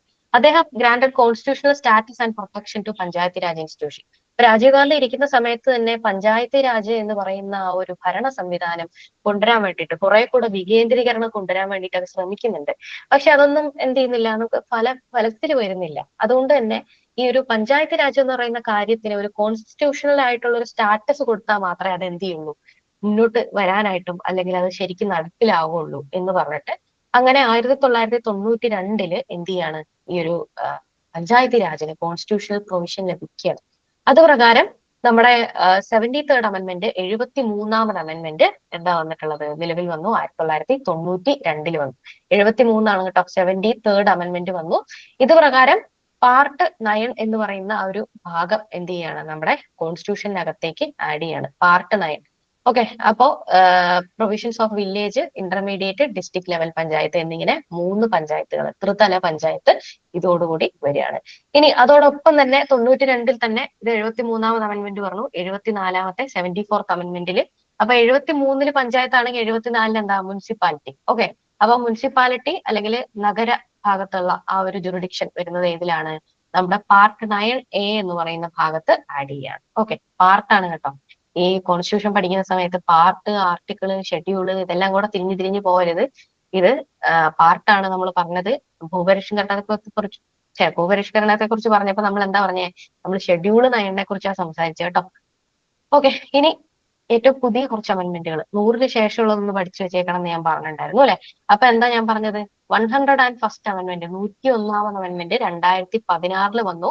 എന്താ അത്, GST യെ കുറിച്ച് പറയുന്നു. അപ്പൊ ഇതിനു മുമ്പ് GST ഉണ്ടായിരുന്നില്ല. പകരം എന്താ, വാറ്റ് എന്ന് പറയുന്ന ടാക്സ് ആയിരുന്നു അല്ലെ, വാല്യൂ ആഡഡ് ടാക്സ് ഒക്കെ ആയിരുന്നു ഉണ്ടായിരുന്നത്. അതൊക്കെ ഇല്ലാതാക്കിയിട്ട് മൊത്തത്തിലുള്ള ഒരു ടാക്സ് ആയിട്ട് GST എന്ന് പറയുന്ന ഒരു സംവിധാനം നിലവിൽ വരുന്നത് 101ാമത് അമെന്റ്മെന്റിലൂടെയാണ്. അത് എപ്പോഴാണ് നിലവിൽ വന്നത്, 2016 2016 എന്ന് പറയുമ്പോൾ നരേന്ദ്രമോദി സർക്കാരിന്റെ കീഴിലാണ് GST വരുന്നത്. പിന്നുള്ളത് എന്താണ്, 103rd അമെന്റ്മെന്റ്, 103ാമത് അമെന്റ്മെന്റ് 2019 വന്നു. ഇതിനകത്ത് എന്താ പറയുന്നത്, എക്കണോമിക്കലി വീക്കർ സെക്ഷനുകൾക്ക് റിസർവേഷൻ കൊടുത്തിട്ടുള്ള ഒരു അമെന്റ്മെന്റ് ആണിത്. ഓക്കെ. അതായത് നേരത്തെ നമുക്ക് ജാതി അല്ലെങ്കിൽ കമ്മ്യൂണിറ്റി പരമായിട്ടാണ് റിസർവേഷൻ കൊടുത്തുകൊണ്ടിരുന്നത്. പക്ഷെ ഇതിപ്പോ അല്ലാതെ ആയിട്ടും എന്ത് ചെയ്യുക, സാമ്പത്തികപരമായിട്ടുള്ള ഒരു റിസർവേഷൻ എന്ന് പറയുന്നത് ആഡ് ചെയ്തത് എവിടെയാണ്, നമ്മുടെ 103ാമത് അമെന്റ്മെന്റിലാണ്, 2019 EWS എന്ന് കേട്ടിട്ടുണ്ടാവും അല്ലെ. ലിസ്റ്റ് ഒക്കെ വരുമ്പോൾ EWS എന്ന് പറഞ്ഞിട്ട് കണ്ടിട്ടുണ്ടാവും. ആ EWS ആഡ് ചെയ്യുന്നത് എപ്പോഴാണ്, 2019 103ാമത് അമെന്റ്മെന്റ് ആണ്. ഓക്കെ. കുറച്ചധികം അമെന്റ്മെന്റുകൾ ഡിസ്കസ് ചെയ്തു എന്ന് വിചാരിക്കുന്നു. ബോറടിപ്പിച്ചില്ല എന്ന് വിചാരിക്കുന്നു. എന്തെങ്കിലുമൊക്കെ കൺഫ്യൂഷൻ ഉണ്ടെങ്കിൽ കമന്റ് ചെയ്തോളൂ കേട്ടോ. ഓക്കെ. അടുത്ത ചോദ്യത്തിലേക്ക് നമുക്ക് കടക്കാം. Which of the following statement is or are correct about the first past post system. അപ്പൊ എന്താണ് ഈ ഫസ്റ്റ് പാസ്റ്റ് പോസ്റ്റ് സിസ്റ്റം എന്ന് പറയുന്ന സംഭവം? ഇന്ത്യയില് തിരഞ്ഞെടുപ്പിനകത്ത് 2 മത്സരാർത്ഥികൾ മത്സരിക്കുകയാണ് എന്ന് വിചാരിക്കുക. ഞാൻ മത്സരിക്കുന്നുണ്ട്, ഓപ്പോസിറ്റിൽ വേറൊരാൾ മത്സരിക്കുന്നുണ്ട്. അപ്പോ നിങ്ങൾ എല്ലാരും വന്നിട്ട് വോട്ട് ചെയ്യാണ്. ഇങ്ങനെ വോട്ട് ചെയ്യുന്ന സമയത്ത് എങ്ങനെയാണ് വിജയിച്ച ആളെ തിരഞ്ഞെടുക്കുക, നമ്മള് വോട്ട് എണ്ണി നോക്കും. എന്നിട്ട് 50% കാട്ടി അധികം ഒരു വോട്ട് ലഭിച്ച അയാൾ ജയിച്ചു അല്ലെ. മൊത്തം 100 വോട്ട് ഉണ്ടെങ്കിൽ 51 വോട്ട് കിട്ടിയവൻ ജയിച്ചു അല്ലെ.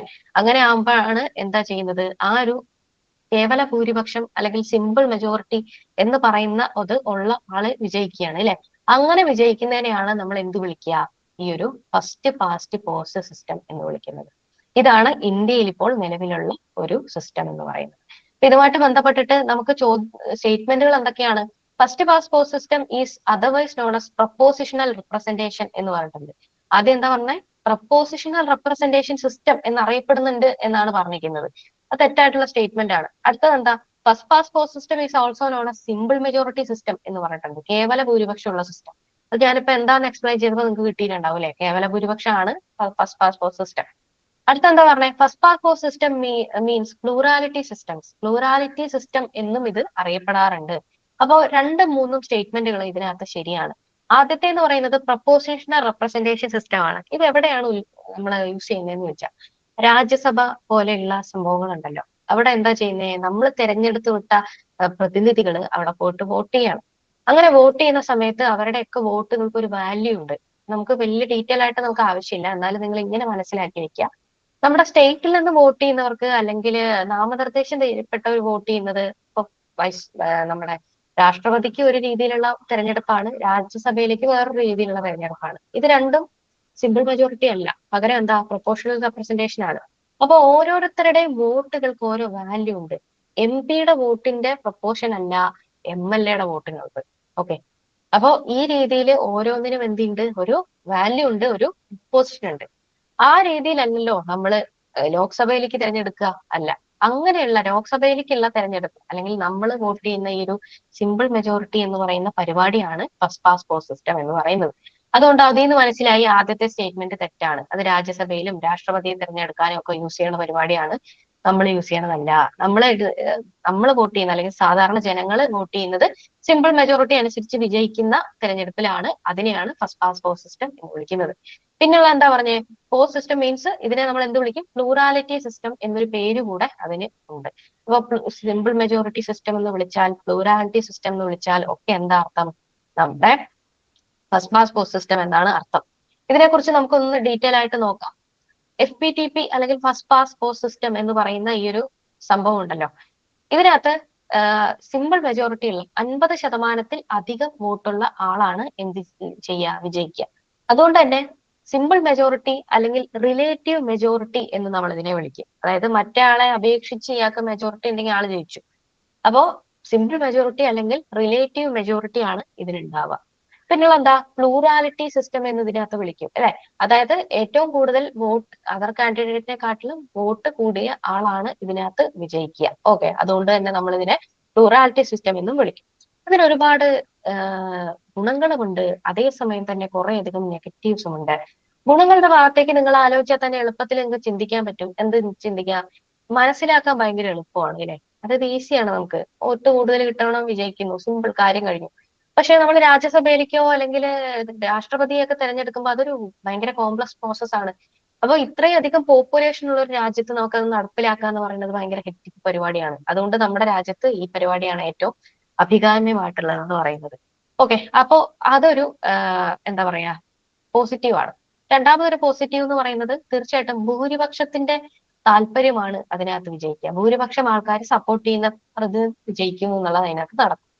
ഇനി നെഗറ്റീവ് നോക്കുകയാണെങ്കിൽ നെഗറ്റീവിന്റെ ആദ്യത്തെ കാര്യവും എന്ത് തന്നെയാണ്, ഭൂരിപക്ഷത്തിന്റെ താല്പര്യമാണ് വിജയിക്കുക എന്നുള്ളതാണ്. ഉദാഹരണത്തിന് ഒരു പ്രശ്നം എന്താന്ന് വെച്ചാൽ, നിയോജക മണ്ഡലങ്ങൾ ഉണ്ട് നമ്മുടെ രാജ്യത്ത് അല്ലെ. ഈ നിയോജക മണ്ഡലങ്ങൾ എങ്ങനെയാണ് നമ്മൾ വേർതിരിച്ചിട്ടുള്ളത്, ഏറ്റവും പോപ്പുലേഷൻ അനുസരിച്ചിട്ടുള്ളതാണ്. ഈ പോപ്പുലേഷൻ അനുസരിച്ച് നോക്കുമ്പോൾ ഇപ്പൊ ലോക്സഭാ മണ്ഡലങ്ങൾ നോക്കിയാൽ കേരളത്തിൽ 20 ഉണ്ട്, അതേസമയം ഉത്തർപ്രദേശിൽ വളരെയധികം കൂടുതലുണ്ട് അല്ലെ. അപ്പൊ അതുകൊണ്ട് തന്നെ അതിനകത്ത് കോൺസ്റ്റിറ്റ്യുവൻസീസ് കൂടുതലാണ്. അപ്പൊ അവിടെ നിന്ന് വരുന്ന MP-മാരുടെ എണ്ണം നമ്മുടെ ലോക്സഭയിൽ കൂടുതലായിരിക്കും. അതൊരു നെഗറ്റീവ് ആണ് അല്ലെ. അപ്പൊ ഒരു ഭൂപ്രകൃതി പ്രകാരം പോപ്പുലേഷൻ കുറവുള്ള ഒരു പ്രദേശത്തിന്റെ ശബ്ദം അവിടെ കേൾക്കാതിരിക്കും. അതൊരു നെഗറ്റീവാണ്. രണ്ടാമത്തെ ഒരു കാര്യം എന്ന് പറയുന്നത്, ഒരു പ്രത്യേക കമ്മ്യൂണിറ്റി വിജയിക്കാനായിട്ട് കാരണം ആ കമ്മ്യൂണിറ്റിയിൽ ചിലപ്പോൾ ആൾക്കാർ കൂടുതലാണെങ്കിൽ ആ പ്രതിനിധി അല്ലേ വിജയിക്കുള്ളൂ. അങ്ങനെ ഒരു പ്രശ്നം ഇതിന് ഈ ഫസ്റ്റ് പാസ് പോസ്റ്റ് സിസ്റ്റം എന്ന് പറയുന്ന ഒരു രീതിക്ക് ഉണ്ട് എന്നുള്ളതാണ്. പിന്നെന്താണ് അതിന്റെ ഒരു നെഗറ്റീവ് എന്ന് പറയുന്നത്, ഈ പറയുന്ന പോലെ നമ്പർ ഓഫ് വോട്ടിൽ ഒരു ഇതുണ്ട്. അതായത് ഇപ്പൊ ഉദാഹരണത്തിന് മൊത്തത്തിൽ ഇന്ത്യയിൽ പോൾ ചെയ്യപ്പെട്ട വോട്ടുകളുടെ എണ്ണം ഇത്രയാണ്. അത് നോക്കുമ്പോൾ നമ്പർ ഓഫ് വോട്ട് ചിലപ്പോ ഒരു പാർട്ടിക്കായിരിക്കും കൂടുതൽ കിട്ടിയിട്ടുണ്ടാവുക. പക്ഷെ അതിൽ കാര്യമില്ല. ഏറ്റവും കൂടുതൽ പ്രതിനിധികൾ വിജയിച്ചത് ഏറ്റവും കൂടുതൽ സീറ്റ് കിട്ടിയ പാർട്ടി ഏതാണോ അവരല്ലേ ഭരിക്കുള്ളൂ. ശതമാനപ്രകാരം എത്ര വോട്ട് കിട്ടി എന്നുള്ളത് കാര്യമില്ലല്ലോ. ഏറ്റവും കൂടുതൽ സീറ്റ് കിട്ടിയ പാർട്ടിയെ വിജയിക്കുള്ളൂ. അപ്പൊ ഒരു കണക്കിന് ചില സമയത്ത് ഭൂരിപക്ഷത്തിന്റെ ഇതും വരാതെ ഇരിക്കും. ഇതൊക്കെയാണ് അതിന്റെ നെഗറ്റീവ്സ് എന്ന് പറയുന്നത്. ഇത്രയും ഡീറ്റെയിൽ ആയിട്ട് ഞാൻ പറയാൻ കാര്യം, ഇതൊരു അത്യാവശ്യം ലെവലുള്ള ഒരു ചോദ്യമാണ്. കൺസെപ്റ്റ് മനസ്സിലാക്കിയാൽ ഉത്തരം എഴുതാൻ പറ്റുന്ന രീതിയിൽ ഉള്ള ഒരു ചോദ്യമാണ്. അതുകൊണ്ടാണ് ഞാൻ വളരെ ഡീറ്റെയിൽ ആയിട്ട് പറഞ്ഞത്. ഈ ഭാഗത്തുനിന്ന് ഇനി ചിലപ്പോ ഞാനിപ്പോ പറഞ്ഞ രീതിയിൽ എന്തെങ്കിലും ഒക്കെ ഉള്ള ഒരു സ്റ്റേറ്റ്മെന്റ് ആണ് ചോദിക്കുന്നതെന്നുണ്ടെങ്കിൽ നിങ്ങൾക്ക് തിരിഞ്ഞു നോക്കാതെ എളുപ്പത്തിൽ അതിൽ നിന്ന് കാര്യം എന്താണെന്ന് അറിയണ കാരണം കൊണ്ട് നമുക്ക് കട്ട് ചെയ്ത് ഉത്തരം എഴുതാനായിട്ട് പറ്റും. ഉദാഹരണത്തിന്റെ ഫസ്റ്റ് പോസ്റ്റ് സിസ്റ്റം എന്താണെന്ന് മനസ്സിലാക്കിയാൽ തന്നെ നമുക്ക് ഇതിനകത്തെ ആദ്യത്തെ സ്റ്റേറ്റ്മെന്റ് കട്ട് ചെയ്ത് കളയാം. അതൊക്കെയാണ് ഇതിന്റെ ഒരു ഉപകാരം എന്ന് പറയുന്നത്. ഓക്കെ, മനസ്സിലൊന്നുമില്ല. അടുത്ത ചോദ്യം എന്ന് പറയുന്നത്, which of the following statement is correct about the provisions adopted by Indian constitution from constitutions of different countries. പല രാജ്യങ്ങളിൽ നിന്നും അഡോപ്റ്റ് ചെയ്തിട്ടുള്ള ഒരുപാട് കാര്യങ്ങൾ നമ്മുടെ കോൺസ്റ്റിറ്റ്യൂഷനകത്തുണ്ട്. അതായത് ബ്രിട്ടൻ ഭരണഘടനയിൽ നിന്ന് ഇത് എടുത്തതുണ്ട്, അമേരിക്കയുടെ ഭരണഘടനയിൽ നിന്ന് എടുത്തതുണ്ട്, അതേപോലെ തന്നെ നമ്മുടെ 1935 പാസ്സാക്കിയിട്ടുള്ള ബ്രിട്ടീഷുകാരുടെ നിയമത്തിൽ നിന്നും എടുത്ത ഭാഗങ്ങളുണ്ട്, USSRൽ നിന്നും എടുത്തിട്ടുണ്ട്. ഇങ്ങനെ പല രാജ്യത്തിൽ നിന്നുമുള്ള പ്രൊവിഷനുകൾ എവിടെയുണ്ട്, നമ്മുടെ ഇന്ത്യയുടെ ഭരണഘടനയിൽ ഉണ്ട്. ഇങ്ങനെ കടം കൊണ്ടിരിക്കുന്നതുമായിട്ട് ബന്ധപ്പെട്ടിട്ടുള്ള ശരിയായിട്ടുള്ള സ്റ്റേറ്റ്മെന്റ് എന്താണ് എന്നാണ് ചോദ്യം. ആദ്യത്തെ ഇതെന്ന് പറയുന്നത് ഷാർട്ട്ലൈസ് of fundamental right from British constitution. Fundamental right അല്ലെങ്കിൽ മൗലിക അവകാശം നമ്മൾ ബ്രിട്ടീഷ് ഭരണഘടനയിൽ നിന്നും എടുത്തതാണ് എന്നാണ് ആദ്യം പറഞ്ഞേക്കുന്നത്. അടുത്തത് the idea of residual powers, അതായത് റെസിഡ്യൽ പവേഴ്സ് എന്ന് പറയുന്നത് കനേഡിയൻ കോൺസ്റ്റിറ്റ്യൂഷനിൽ നിന്നുമാണ് എടുത്തിട്ടുള്ളത്. അവശിഷ്ട അധികാരം എന്ന് പറയുന്നത് കനേഡിയൻ കോൺസ്റ്റിറ്റ്യൂഷൻ ആണ് എന്നാണ് പറഞ്ഞേക്കുന്നത്. അടുത്തത് directive principle from Irish constitution എന്ന് പറഞ്ഞിട്ടുണ്ട്. ഡയറക്റ്റീവ് പ്രിൻസിപ്പിളിനെ നമ്മൾ എവിടെ നിന്ന് എടുത്തു? ഐറിഷ് അല്ലെങ്കിൽ അയർലൻഡ് എന്ന് പറയുന്ന രാജ്യത്ത് നിന്ന് എടുത്തു എന്നാണ് പറഞ്ഞിട്ടുള്ളത്. ഇതിനകത്ത് ശരിയായിട്ടുള്ള ഉത്തരം എന്ന് പറയുന്നത് ഓപ്ഷൻ ബി ആണ്. അതായത് ഒന്നാമത്തേത് തെറ്റാണ്. നമ്മുടെ ഫണ്ടമെന്റൽ റൈറ്റ് നമ്മൾ എവിടുന്ന എടുത്തേ? യുഎസിന്റെ അല്ലെങ്കിൽ അമേരിക്കയുടെ ഭരണഘടനയിൽ നിന്നാണ് എടുത്തിട്ടുള്ളത്. അപ്പൊ ഇതുമായിട്ട് ബന്ധപ്പെട്ട് കുറച്ചധികം കടം കൊണ്ട കാര്യങ്ങൾ നമുക്കൊന്ന് നോക്കി പോകാം. ആദ്യത്തെ കാര്യം എന്ന് പറയുന്നത് യുണൈറ്റഡ് കിങ്ഡം അല്ലെങ്കിൽ ബ്രിട്ടനിൽ നിന്നും കടം കൊണ്ടിട്ടുള്ള കുറേയധികം കാര്യങ്ങളാണ്. ബ്രിട്ടനിൽ നിന്നും കടം കൊണ്ട കാര്യങ്ങൾ കുറെ അധികമുണ്ട്. അതുകൊണ്ട് അത് വളരെ ഇമ്പോർട്ടന്റ് ആണ്. പഠിക്കുമ്പോഴത്തേക്കിന് അതൊന്നും മിസ് ചെയ്യാതെ ഇരിക്കുക. അപ്പൊ എന്താ പറഞ്ഞിരിക്കുന്നത്? പാർലമെന്ററി, ആദ്യം ഞാൻ എന്താന്ന് എക്സ്പ്ലെയിൻ ചെയ്യാം, പിന്നെ പഠിക്കാനുള്ള ഒരു ചെറിയ കോഡ് പറഞ്ഞുതരാം. അപ്പൊ ആദ്യം പാർലമെന്ററി ഫോം ഓഫ് ഗവൺമെന്റ്, അതായത് പാർലമെന്ററി സിസ്റ്റം എന്ന് പറയുന്നത്, അതായത് ഒരു പ്രധാനമന്ത്രി ഉണ്ട്, അതിന്റെ താഴെ എം പിമാരുണ്ട്, അല്ലെങ്കിൽ സ്റ്റേറ്റിലാണെങ്കിൽ ഒരു മുഖ്യമന്ത്രി ഉണ്ട്, അതിനൊരു എന്താ പറയാ MLA മാരുണ്ട്, ഒരു ക്യാബിനറ്റ് ഉണ്ട്, ഒരു കൗൺസിൽ ഓഫ് മിനിസ്റ്റേഴ്സ് ഉണ്ട്. ഇങ്ങനെയുള്ള ഒരു സിസ്റ്റം ഉണ്ടല്ലോ, ആ സിസ്റ്റം നമ്മൾ കടംകൊണ്ടിരിക്കുന്നത് നമ്മുടെ ബ്രിട്ടന്റെ ഭരണഘടനയിൽ നിന്നുമാണ്. അടുത്തത് റൂൾ ഓഫ് ലോ ആണ്, അല്ലെങ്കിൽ നിയമവാഴ്ചയാണ്. ഇവിടെ ഒരിക്കലും നിയമമാണ് നമ്മളെ ഭരിക്കുന്നത്, അല്ലാതെ ഒരു വ്യക്തിയല്ല നമ്മളെ ഭരിക്കുന്നത്, അല്ലെ? അതായത് ഈ ഒരു ഗവൺമെന്റ് ഉണ്ടാക്കുന്ന നിയമങ്ങൾ അല്ലെങ്കിൽ കോൺസ്റ്റിറ്റ്യൂഷനകത്ത് എഴുതിയിട്ടുള്ള നിയമങ്ങൾ ആണ് നമ്മളെ ഭരിക്കുന്നത്, അല്ലാതെ ഒരു വ്യക്തിയോ അല്ലെങ്കിൽ ഒരു മന്ത്രിസഭയോ അല്ല ഭരിക്കുന്നത്. റൂൾ ഓഫ് ലോ ആണ് ഇവിടെ ഭരിക്കുന്നത്. അതാണ് ഒരു കാര്യം. അടുത്തത് ലെജിസ്ലേറ്റീവ് പ്രൊസീജിയർ, അതായത് നമ്മുടെ ഒരു നിയമം പാസ്സാക്കാൻ വേണ്ടിയിട്ടുള്ള ഒരു ഘട്ടങ്ങൾ ഉണ്ടല്ലോ. അതായത് ലോക്സഭ പാസ്സാക്കി, രാജ്യസഭ പാസ്സാക്കി, അതിനുശേഷം രാഷ്ട്രപതി ഒപ്പിട്ടു, നിയമമായി. ഇനി നമ്മുടെ സ്റ്റേറ്റിലാണെങ്കിൽ നമ്മുടെ ലെജിസ്ലേച്ചർ പാസ്സാക്കി, ഗവർണർക്ക് അയച്ചു, ഗവർണർ പാസ്സാക്കി അല്ലെങ്കിൽ പോക്കറ്റ് വീറ്റോ ചെയ്തു. ആ ഒരു പ്രൊസീജിയർ ഉണ്ടല്ലോ. ഈ ഒരു ലെജിസ്ലേറ്റീവ് പ്രൊസീജിയർ എന്ന് പറയുന്നത് നമ്മൾ ബ്രിട്ടനിൽ നിന്ന് കടം കൊടുത്തതാണ്. അടുത്തെന്ന് പറയുന്നത് സിംഗിൾ സിറ്റിസൺഷിപ്പ് ആണ്, ഏക പൗരത്വമാണ്. ഓക്കെ, അതായത് നമുക്ക് ഇവിടെ ഒറ്റ പൗരത്വേ ഉള്ളൂ. അതായത് ഇന്ത്യയിലെ മൊത്തത്തിൽ ഒരു പൗരനേ ഉള്ളൂ. അതായത് ഞാനാണെങ്കിലും നിങ്ങളാണെങ്കിലും ആരാണ്? ഇന്ത്യൻ പൗരൻ അല്ലെങ്കിൽ പൗര എന്നാണ് അറിയപ്പെടുന്നത്. അല്ലാതെ കേരളത്തിന്റെ പൗരൻ, തമിഴ്നാടിന്റെ പൗരൻ എന്ന് നമ്മൾ അറിയപ്പെടുന്നില്ല. അതേസമയം അമേരിക്കയിൽ അങ്ങനെയല്ല. അവിടെ എന്താണ്? അവിടെ ഇതുണ്ട്. അതായത് ഒരു ഓരോരോ ഫെഡറേഷന്റെയും പൗരന്മാര്, അല്ലെങ്കിൽ ആ ഒരു ഫെഡറേഷൻ ആയതുകൊണ്ട് തന്നെ ആ ഓരോ ഫെഡറേഷന്റെ കീഴിൽ അവർക്ക് ഓരോരോ തരത്തിലുള്ള ജുറിഡിക്ഷൻസ് ഉണ്ട്, അല്ലെ? നമുക്ക് ഇന്ത്യയിൽ അങ്ങനെ ഇല്ല, ഒറ്റ പൗരത്വേ ഉള്ളൂ. അത് നമ്മൾ എവിടെ നിന്ന് എടുത്ത? UK അല്ലെങ്കിൽ ബ്രിട്ടനിൽ നിന്നാണ് നമ്മൾ എടുത്തിട്ടുള്ളത്. പിന്നുള്ളത് ക്യാബിനറ്റ് സിസ്റ്റം ആണ്. ക്യാബിനറ്റ് മന്ത്രിസഭ എന്ന് പറഞ്ഞിട്ടുള്ള ഒരു സംഭവം, അത് അവിടെ നിന്നാണ് എടുത്തിട്ടുള്ളത്. പിന്നുള്ളത് പെറോഗേറ്റീവ് റിട്സ്, അല്ലെങ്കിൽ നമ്മുടെ റിട്ടുകൾ അറിയാം, ഹിബിസ് കോർപ്പസ്, മാൻഡമസ്, ഇങ്ങനെയുള്ള റിട്ടുകളൊക്കെ നമ്മൾ എവിടെ നിന്നാണ് എടുത്തിട്ടുള്ളത്? യുണൈറ്റഡ് കിങ്ഡത്തിൽ നിന്നാണ് നമ്മൾ എടുത്തിട്ടുള്ളത്, ബ്രിട്ടനിൽ നിന്നാണ് എടുത്തത്. അടുത്തത് പാർലമെന്ററി പ്രിവിലേജ് ആണ്. പാർലമെന്ററി പ്രിവിലേജ് എന്ന് പറഞ്ഞാൽ ഒന്നുമില്ല, പാർലമെന്റിനകത്ത് തിരഞ്ഞെടുക്കപ്പെട്ടിട്ടുള്ള ഒരു MP ആണ്, MLA ആണെന്നുണ്ടെങ്കിൽ നിങ്ങൾക്ക് സർട്ടൈൻ അവകാശങ്ങളുണ്ട്. അതിനകത്ത് പാർലമെന്റ് നടപടിക്രമങ്ങൾ നടന്നുകൊണ്ടിരിക്കുമ്പോഴത്തേക്കിനും അറസ്റ്റ് ചെയ്യാൻ പാടില്ല. അങ്ങനെ കുറേയധികം പ്രിവിലേജുകളുണ്ട്. ഇതെല്ലാം നമുക്ക് ബ്രിട്ടനിൽ നിന്ന് കിട്ടിയിട്ടുള്ള ആ ഒരു ഐഡിയാസ് ആണ്. പിന്നെ ഉള്ളത് ബെക്കാമറലിസം ആണ്, അല്ലെങ്കിൽ 2 ഹൗസസ് ഓഫ് പാർലമെന്റ് ആണ്. നമുക്ക് 2 ഹൗസുകൾ ഉണ്ട്, അധോസഭയും ഉപരിസഭയും, അല്ലെങ്കിൽ ലോക്സഭയും രാജ്യസഭയും എന്ന് പറഞ്ഞിട്ട് 2 സഭയുണ്ട്, അല്ലെ? ഈ സംഭവം എവിടുന്ന കിട്ടിയേ? നമുക്ക് യുണൈറ്റഡ് കിങ്ഡത്തിൽ നിന്ന് അല്ലെങ്കിൽ ബ്രിട്ടനിൽ നിന്നാണ് കിട്ടിയത്. ഇപ്പൊ ഇതിലെ ഓരോ ഹെഡറും എന്താണെന്നുള്ളത് നിങ്ങൾക്ക് മനസ്സിലായി എന്ന് വിചാരിക്കുന്നു. ഇനി ഇതിനെ ഒന്ന് ക്രോഡീകരിക്കാൻ വേണ്ടിയിട്ട്, അല്ലെങ്കിൽ എളുപ്പം പഠിക്കാൻ, ഇതൊന്നും മനസ്സിലാക്കിയില്ലെങ്കിലും നമുക്കൊന്ന് ഓർത്തു വെക്കാൻ വേണ്ടിയിട്ട് ഒരു ചെറിയ കോഡ് ഞാൻ പറഞ്ഞുതരാം. ഇത് ഞാൻ സാധാരണ ഈ ലോജിക്ക് വെച്ച് തന്നെയാണ് പഠിക്കുന്നത്. നിങ്ങൾക്ക് ഓർക്കാൻ വേണ്ടി എളുപ്പത്തിന് ഒരു കോഡ് ഞാൻ സെറ്റ് ചെയ്തതാണ്. അപ്പൊ ഇങ്ങനെ ഓർത്തു വെക്കുക. നിങ്ങളൊരു പാർക്കിലേക്ക് പോവാണ്. പാർക്കിലേക്ക് പോകുന്ന സമയത്ത് പാർക്കിൽ എന്തുണ്ടാവും? പുൽമൈതാനം ഉണ്ടാവും, അല്ലെ? ലോൺ ഒക്കെ ഉണ്ടാവും. ലോൺ എന്ന് പറഞ്ഞാൽ പുൽമൈതാനം, ലോൺ ഉണ്ട്. ആ ഒരു ലോണില് നമ്മൾ നോക്കുമ്പോഴത്തേക്കിനും പാർക്കിൽ സ്വാഭാവികമായിട്ടും നമുക്ക് ഇരിക്കാനുള്ള ബെഞ്ച് ഉണ്ടാവും. ആ ബെഞ്ചിലേക്ക് നിങ്ങൾ നോക്കുമ്പോൾ ഒരു കാലുള്ള 1 ലെഗ് ആയിട്ടുള്ള ഒരു ബെഞ്ച് ഇരിക്കുന്നു. അപ്പൊ നിങ്ങൾ എന്ത് ചെയ്തു? ഇത് തീർച്ചയായിട്ടും നമുക്ക് പരാതിപ്പെടണം. അപ്പൊ നമ്മൾ ഒരു ക്യാബ് വിളിച്ചിട്ട് ആ ക്യാബിൽ നമ്മൾ പോയിട്ട് അവിടെ പോയിട്ട് ഒരു റിട്ടേൺ കംപ്ലൈന്റ് കൊടുത്തു എന്ന് വിചാരിക്കാം. ഒരു ക്യാബിൽ നമ്മൾ പോയിട്ട് റിട്ടേൺ കംപ്ലൈന്റ് നമ്മൾ കൊടുത്തു കഴിഞ്ഞപ്പോഴത്തേക്കിനും എന്ത് ചെയ്തു? നമുക്കൊരു പ്രിവിലേജ് കിട്ടി. എന്താ നമുക്ക് കിട്ടിയ പ്രിവിലേജ് എന്ന് പറയുന്നത്? 2 കാലുള്ള ഒരു ഡെസ്ക് ഇരിക്കാനായിട്ട് നമുക്ക് കിട്ടി അല്ലെ. 2 കാലുള്ളത് നമുക്ക് കിട്ടി. അപ്പൊ സംഭവം ഇങ്ങനെ ഓർത്ത് വെക്കുക.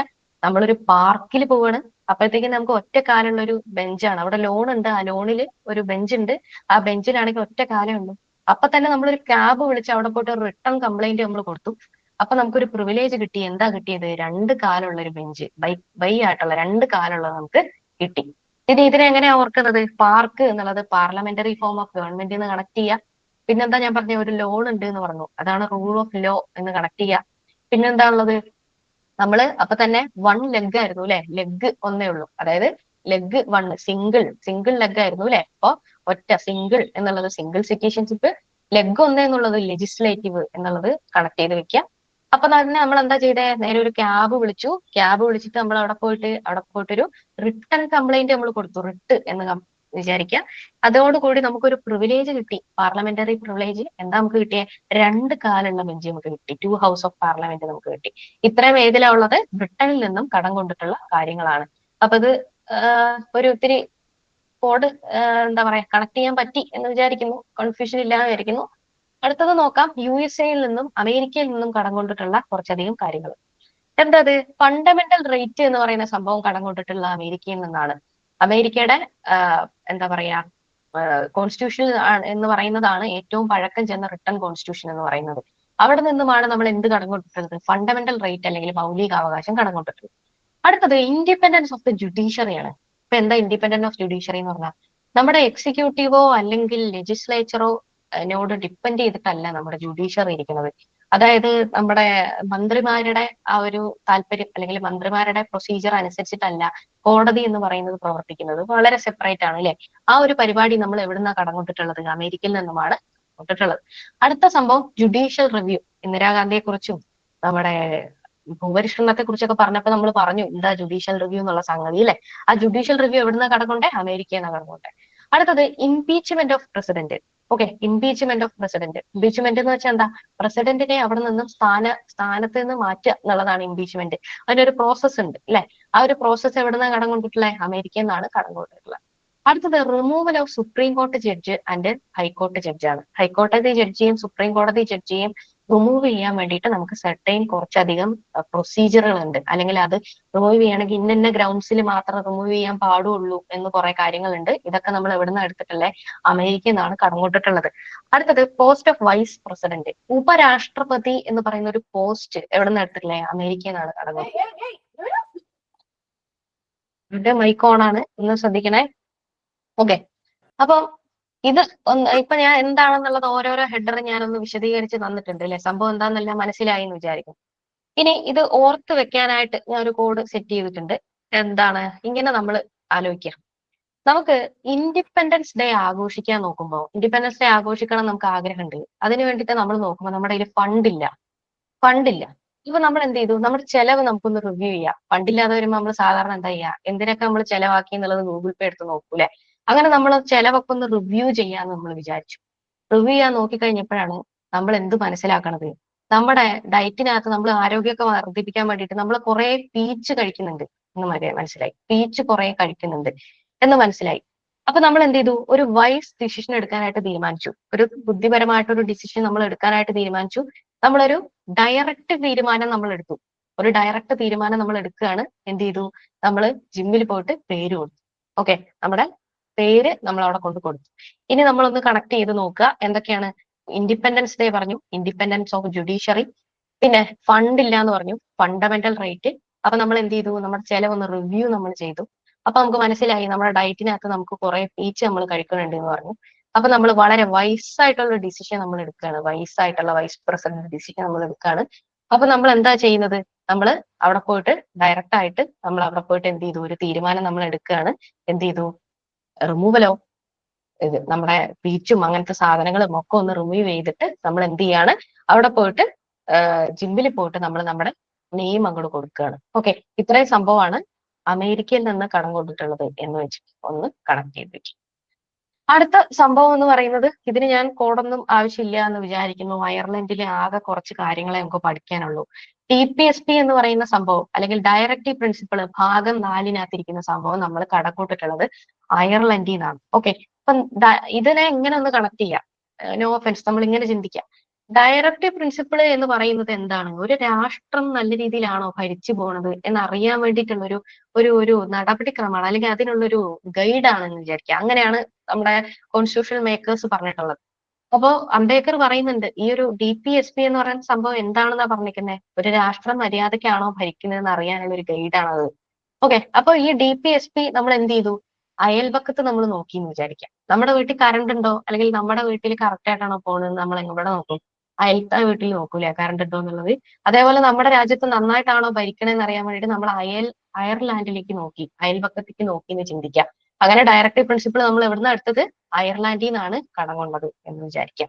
ഇനി അടുത്തത് എന്ന് പറയുന്നത് method of election of the president ആണ്. പ്രസിഡന്റിനെ എലക്ട് ചെയ്യാൻ വേണ്ടിയിട്ട് ഒരു മെത്തേഡ് ഉണ്ട്. ഞാൻ നേരത്തെ പറഞ്ഞല്ലോ, ഒരു റേഷ്യോ ആണ് ഉള്ളത്. ഒരു റെപ്രസെന്റേറ്റീവ്സ് ആണ് വോട്ട് ചെയ്യുക, ഒരു റേഷ്യോ വെച്ചിട്ടാണ് എന്നുള്ളത് പറഞ്ഞു അല്ലെ.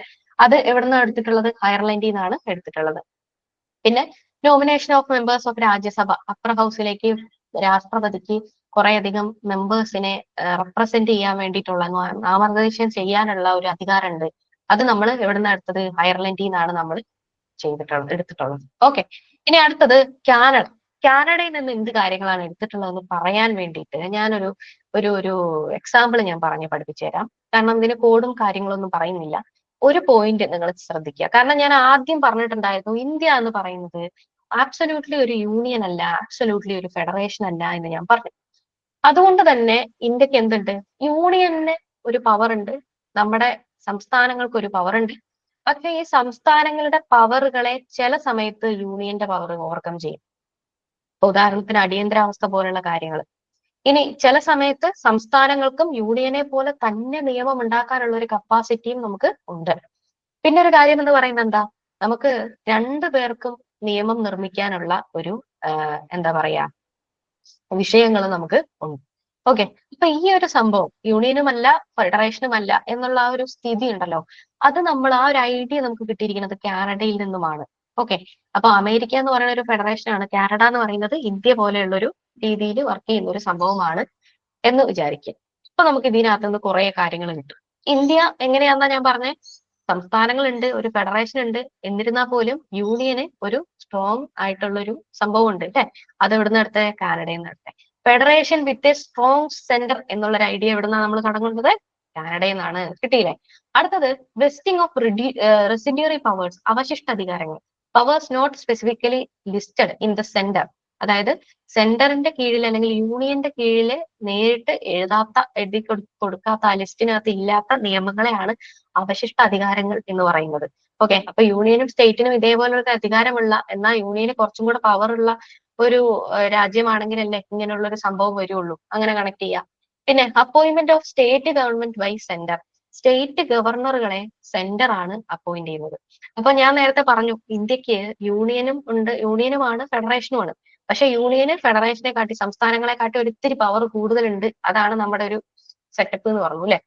അപ്പൊ ഈ രീതിയിൽ നമ്മുടെ യൂണിയന്റെ ആ ഒരു പവറിനെ, അല്ലെങ്കിൽ സംസ്ഥാനമൊക്കെ നല്ല രീതിയിലാണോ പോകുന്നത് എന്നറിയാൻ വേണ്ടിയിട്ടുള്ള ആ ഒരു ഗ്രിപ്പിന് വേണ്ടിയിട്ടാണ് അവര് ഗവർണേഴ്സിനെ അപ്പോയിന്റ് ചെയ്യുന്നത്. ഗവർണേഴ്സിനെ നേരിട്ട് യൂണിയനാണ് അപ്പോയിന്റ് ചെയ്യുന്നത്. നമ്മൾ പലപ്പോഴും ന്യൂസുകളിലൊക്കെ നമ്മൾ കണ്ടിട്ടുണ്ട്, ഗവർണർ മുഖ്യമന്ത്രിയായിട്ട് വഴക്ക്, അല്ലെങ്കിൽ ഗവർണർ മുഖ്യമന്ത്രിയോട് ഇങ്ങനെ പറഞ്ഞു, മുഖ്യമന്ത്രി കൊണ്ടുവന്നിട്ടുള്ള ഒരു നിയമം ഗവർണർ അംഗീകരിച്ചില്ല. ഇങ്ങനെയൊക്കെയുള്ള ഒരു കഥകളൊക്കെ നമ്മൾ എവിടെ കാണും? നമ്മൾ പേപ്പറിൽ കാണും. അതെന്തുകൊണ്ടാണ് അങ്ങനെ ഒരു കോൺഫ്ലിക്റ്റ് വരുന്നത്? ആ കോൺഫ്ലിക്റ്റ് വരുന്നതിന്റെ കാരണം എന്താണ്? യൂണിയന്റെ താല്പര്യവും കൂടെ എല്ലാ സ്റ്റേറ്റുകളിലും വരുന്നുണ്ട്. ഇന്ത്യ എന്ന് പറയുന്ന മൊത്തത്തിലുള്ള ഒരു ഇതിന്റെ ഐഡന്റിറ്റിയുടെ ആ ഒരു താല്പര്യം എല്ലാ സംസ്ഥാനങ്ങളിലും പാലിക്കപ്പെടുന്നുണ്ട് എന്ന് ഉറപ്പാക്കാൻ വേണ്ടി യൂണിയൻ നേരിട്ട് അപ്പോയിന്റ് ചെയ്യുന്നതാണ് ഗവർണർ എന്ന് പറഞ്ഞിട്ടുള്ള ഒരു പോസ്റ്റ്.